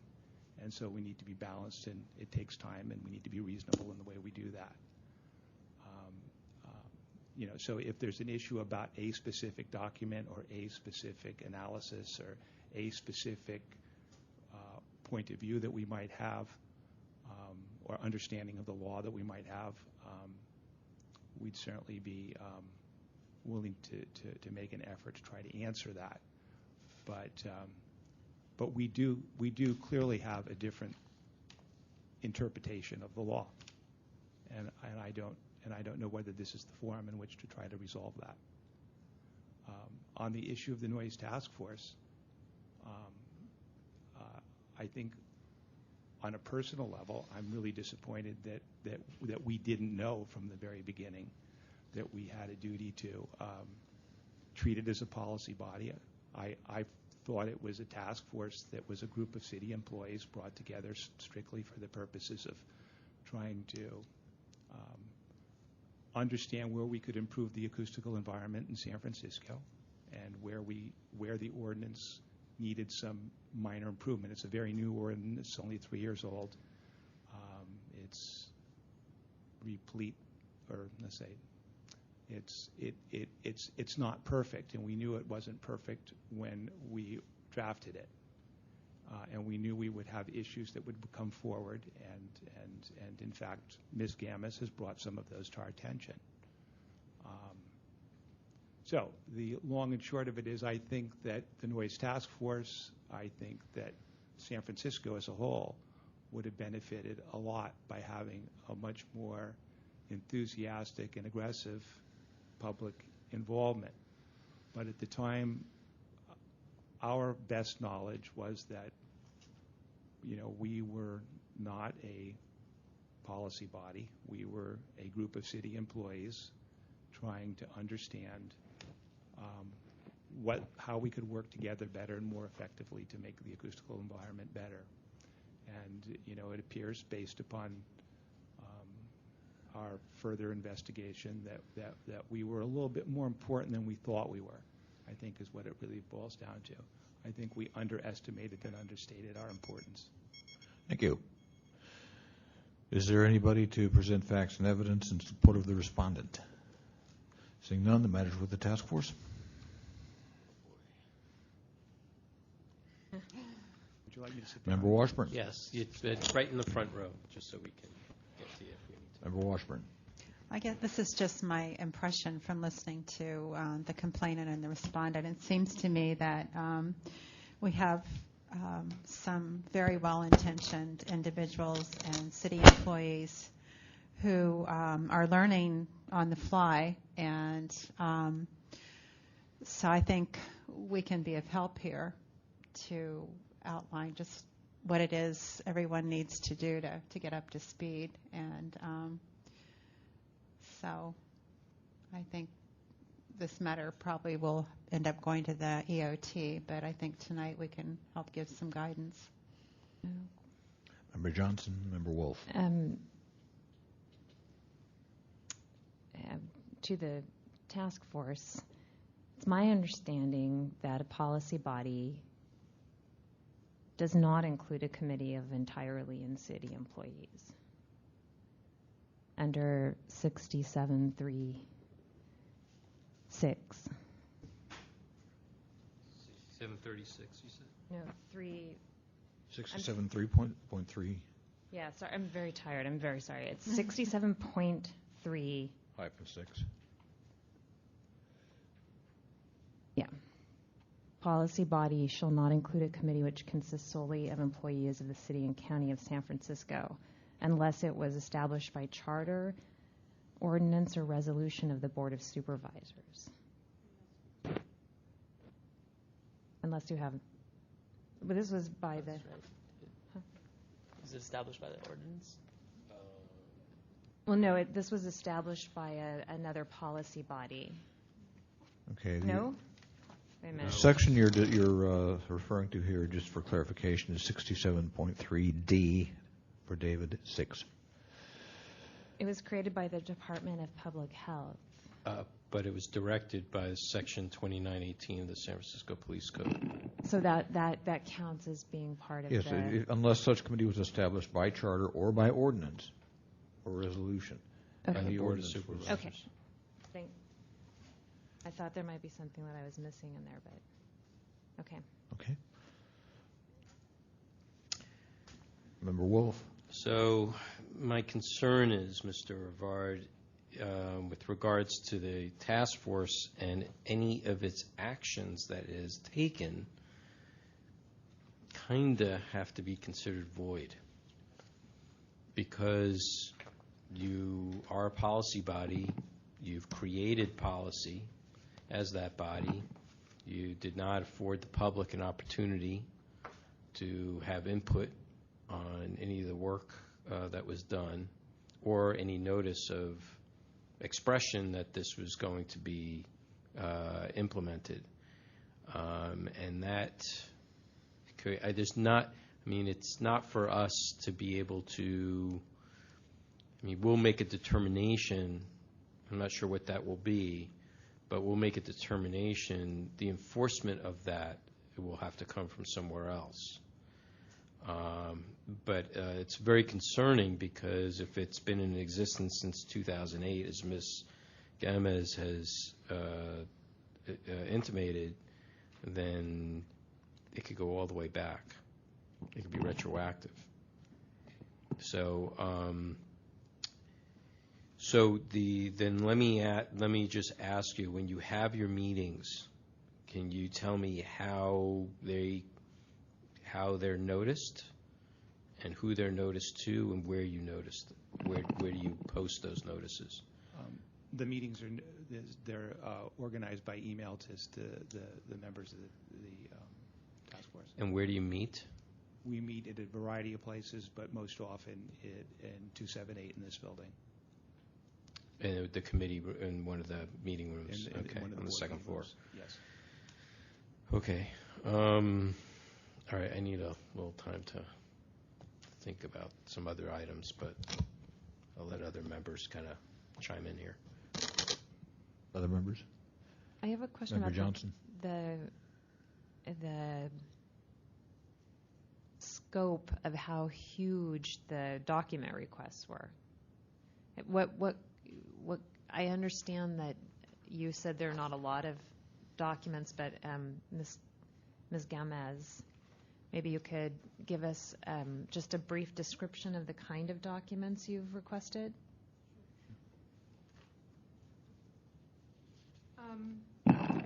At the outset, since October of last year, I was basically just looking for a citation, a case, a law, anything that would provide the the department with the ability to import what are in effect zoning designations into the noise ordinance, because that's how they've acknowledged it in writing, which I believe you've all received, that they apply zoning from the planning code to the noise ordinance, where the noise ordinance has its own definitions. And I've just said, give me anything. Just tell me your basis for what they're calling an interpretation. I have a hard time calling that an interpretation when it's just a wholesale ignoring of what the noise ordinance says and bringing in something else. And so my initial requests could have been as short as several characters that could just give me a citation. After 7 months of no substantive response, I through the help of I went other way. I'm a persistent person, and I went through other avenues and found through the mayor's office someone who would help facilitate communication, because I had been completely shut down on by the department. The director of the department had basically said, I will no longer respond to any of your comments. Your comments have been noted. We will no longer respond. I hadn't made comments. I'd made questions. And so through him, I wrote a very expansive, any document that relates to any interpretation, any guidance, any training manual, any employee communications, anything that would teach an internal employee on how to implement the noise ordinance, how to take sound measurements, anything. I get the idea. And I didn't get anything that fits that. Okay. Member Wolf. Ms. Gomez, forgive me if I'm botching up the pronunciation. If you look on our agenda today on page 146, there is a communication from Eileen Shields from the Department of Public Health. In the second to last paragraph. Unfortunately, because? Yes. I see their admission of the first sentence. The department staff did not treat these meetings as public meetings, but it says we did not publicly notice these meetings. We did post the agenda and the minutes on the DPH website. That's what I was referencing, that there have been, in the last several weeks, new meetings posted, historical ones that have been appearing. Are they? Do they go back to 2008?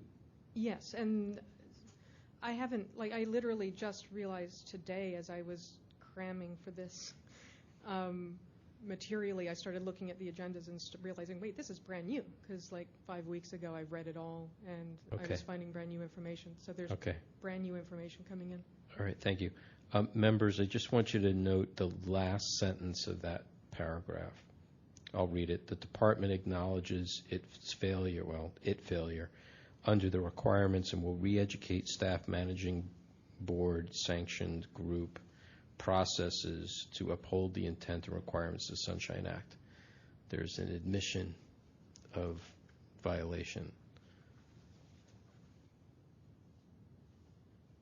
I think as far as the failure to provide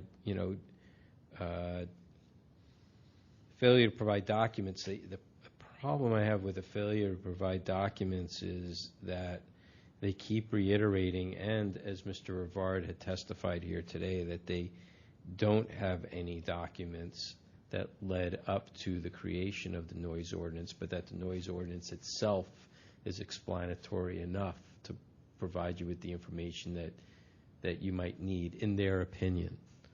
Okay?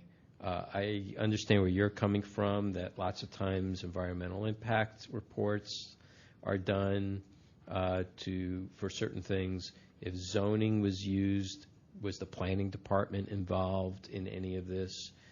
Things like that, and those kinds of questions would need to come out if there were any other documents. I guess I could ask Mr. Rivard if you're knowledgeable about any of this when you're including items or information regarding other aspects of code that are not applicable to you, like zoning, where you apply zoning to issues or to guidelines that you're creating under the Department of Health. Do you have any of that documentation with regards to this particular item that Ms. Gamez is requesting? The old 1972 to 1998 noise ordinance was a zoning, or 2008 ordinance, I'm sorry, was a zoning-based document. The new ordinance is not a zoning-based noise ordinance. It has only two categories, residential and commercial, and that was intentional. The city of San Francisco has now close to 80 separate zoning categories, and we're no longer able to do that in the evolution of the new ordinance. So with the new ordinance, does that supersede the previous ordinance? Replaces the old ordinance. Replaces the old ordinance. Okay, and once that, and who has the final say on that ordinance and then the force of implementation? The enforcement is divided amongst many agencies within the city. Who ultimately approves the ordinance? The Director of Public Health has the final say on the interpretation of the ordinance. Who approves the ordinance? I don't understand what you're asking. Somebody has to approve it. It was passed by the Board of Supervisors and signed by the mayor. When? In 2008. But you're saying this new one is... The new ordinance... That is the new one. This is the new one. This is the new one. Oh, okay, I got you. I thought you were talking about something else, another one that superseded the 2008. No.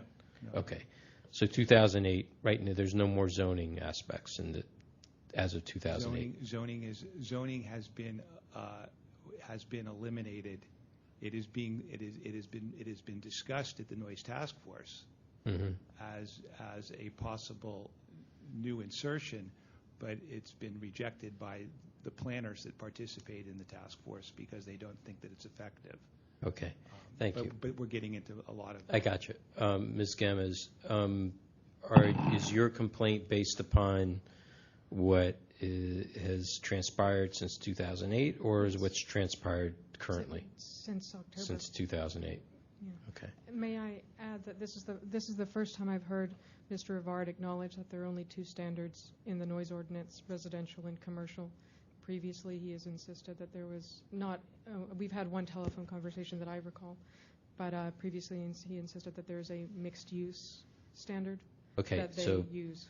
Those details, good for like the Planning Commission or the Board of Supervisors, not necessarily for us. We're concerned about lack of information, information not delivered, no open meetings, things like that. So, Member Costa.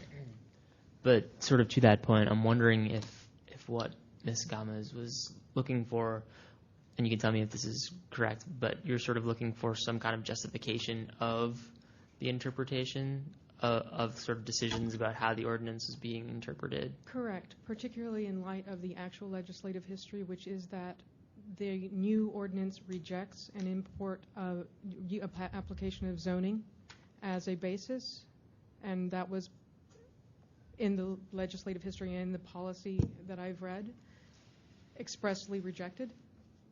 That is where that, I have been asking for, so where do you get, because it's affecting my life. I mean, it's literally a noise that's occurring outside of my building. A neighbor of mine, the one who is ill and disabled, lives in a rent-control apartment that is above the restaurant and below their machinery. In the documentation that I submitted to you, there is an ugly sort of history of building inspection violations caused by the machinery that rattles so much it cracks the plaster in her building, that is causing housing inspection violations.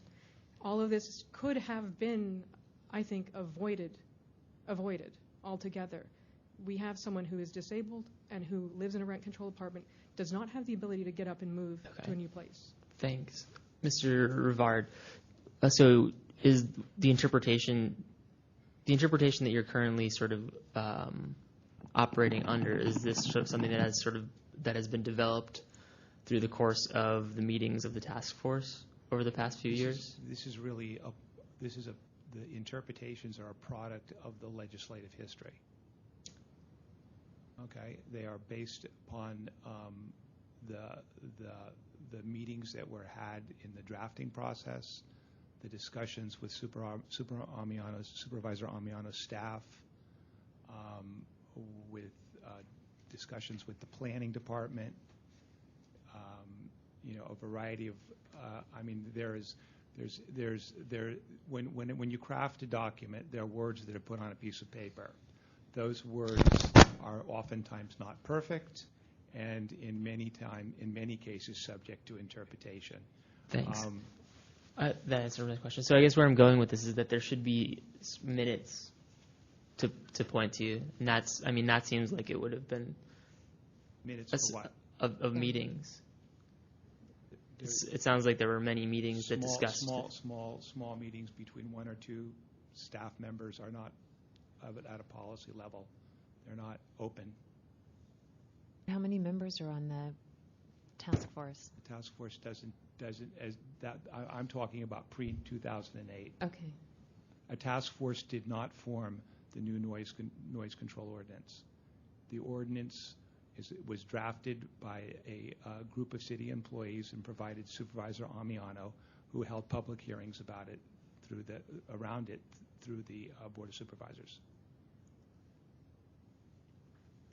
The opportunity for public comment came in the legislative process. No, but how many members are on the task force now? I believe there's 1, 2, 3, 4, 5, 6, 7, 8. Okay. Not all voting members, though. 8 of the 8, they're not all voting. No, there are departmental guest members, like from Park and Recreation. They don't have a voting position, but they participate because they have significant noise acoustical problems in the parks. Mr. Rivard, let me ask you, how are these members appointed?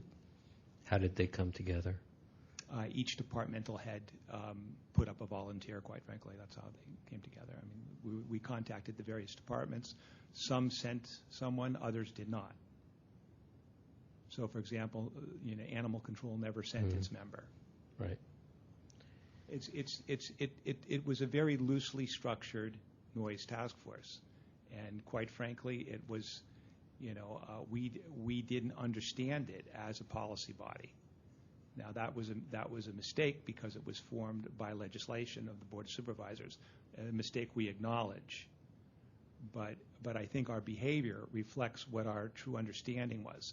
Had we known that we should have constructed it in a noticed the meetings and, had more public input and set it up more or less in the manner that this group is set up, we would have done that. But we didn't understand it in that fashion. So Member Johnson? that kind of takes us back to Member Washburn's point about how do we. It's true that they were in violation, but it also seems true that it's truly a lack of proper education. And then on the flip side of that, if there were any documents, Ms. Gamez would be entitled to them. I don't know what you feel as the complainant. outside of the documents, I'm not sure how to, address the concerns about the meetings other than, would you feel comfortable going forward with the concept of this is about educating them? And it's a pretty remarkable thing that you've uncovered. It is, and it's, I think, doing tremendous harm. First of all, please keep in mind that there is one meeting left of it. It's going away.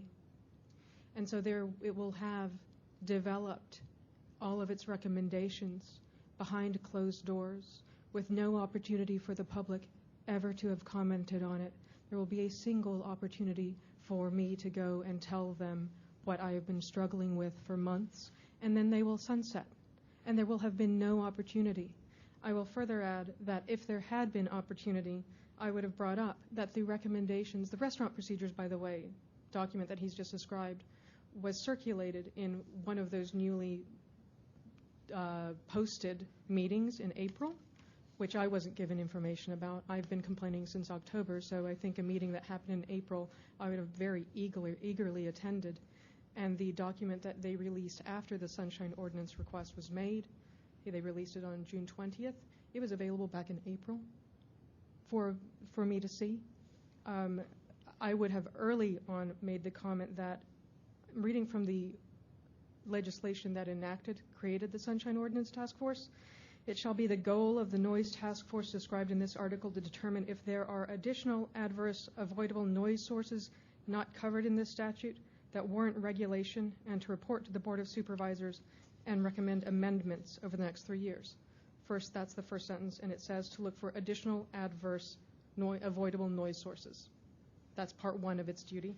And secondly, the Noise Task Force shall develop interdepartmental mechanisms for the efficient disposition and enforcement required. Those so are this the task force is ending. And it's ending, and the point is that the recommendations and the restaurant procedures that they have developed do not do this. They are recommending additions to the code that actually weaken it. That's outside of their jurisdiction. It's outside of their jurisdiction. The Board of Supervisors gave them a finite jurisdiction in which to act. They've been acting outside of it, unfortunately. I will further add that although we are very peaceful here today and we're playing nice, it hasn't been playing nice. Unfortunately, the first conversation of the telephone I had with Mr. Vard, he informed me basically when I read to him and I explained to him, because at this point I had read the noise ordinance and I just wasn't understanding. At this point I was like, I don't get how you're coming to these conclusions because I read it, and that's a residential property. It is. I don't mean to cut you off, but let me just add one thing. Mr. Rivard informed me. I wrote the noise ordinance. The noise ordinance is what I say it is. If the noise ordinance actually says something different, it doesn't matter because the noise ordinance is what I say it is. If you will look at the noise ordinance, it has no appeal procedure. We do understand that. I'm only cutting off because it's of the late hour, but this is a big concern because this goes to what Member Wolf said about is it all valid with all the work that they've done. Member Wolf? Yeah, the first thing we have to deal with is the legality of the body itself. That's the very, very first thing. We're going to have to be,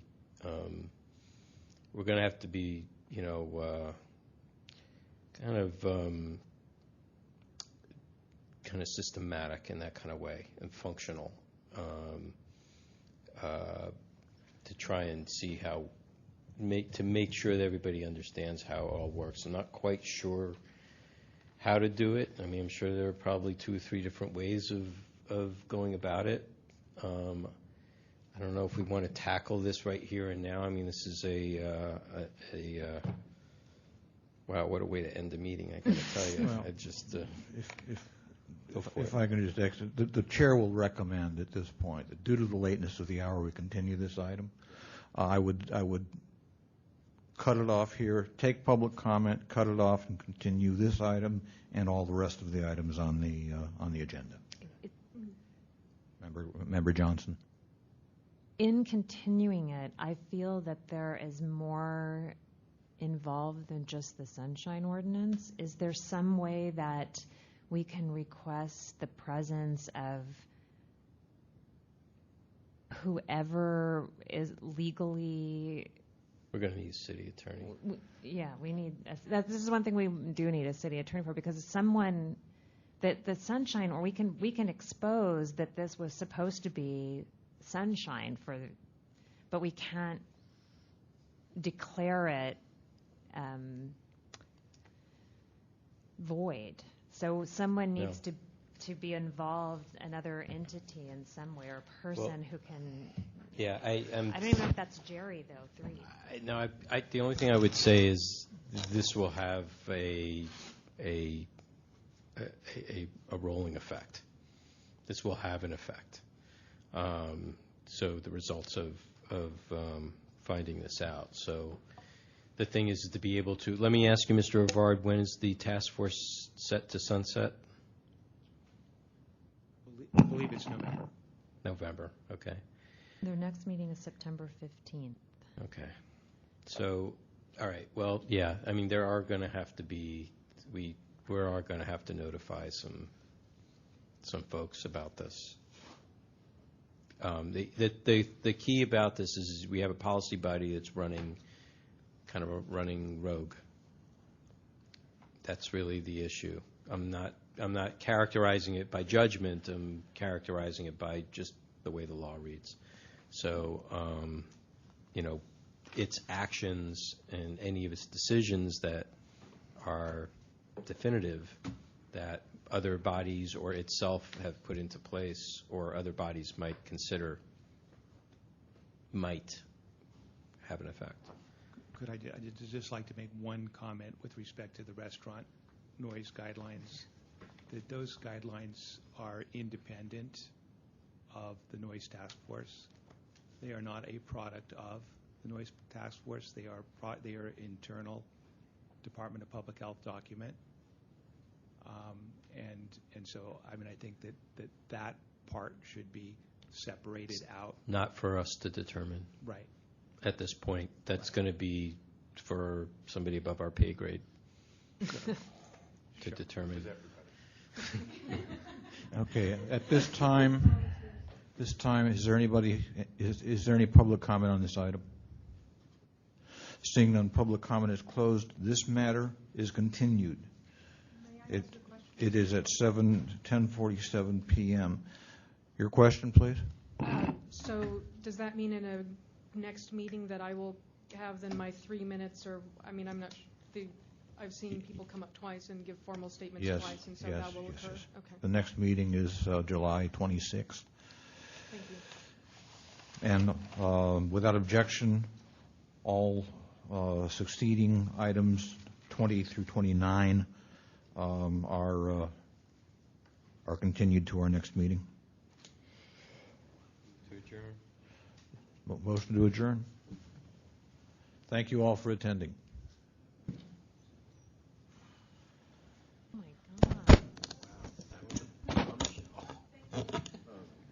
Thank you.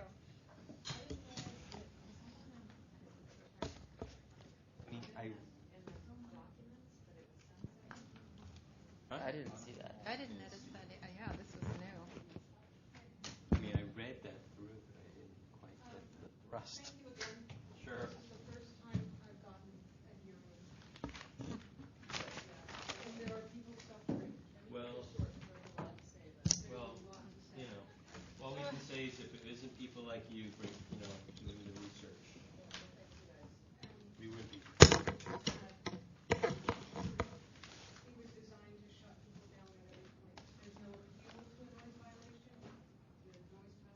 All right, well, we can't discuss any of it until next time. Thank you.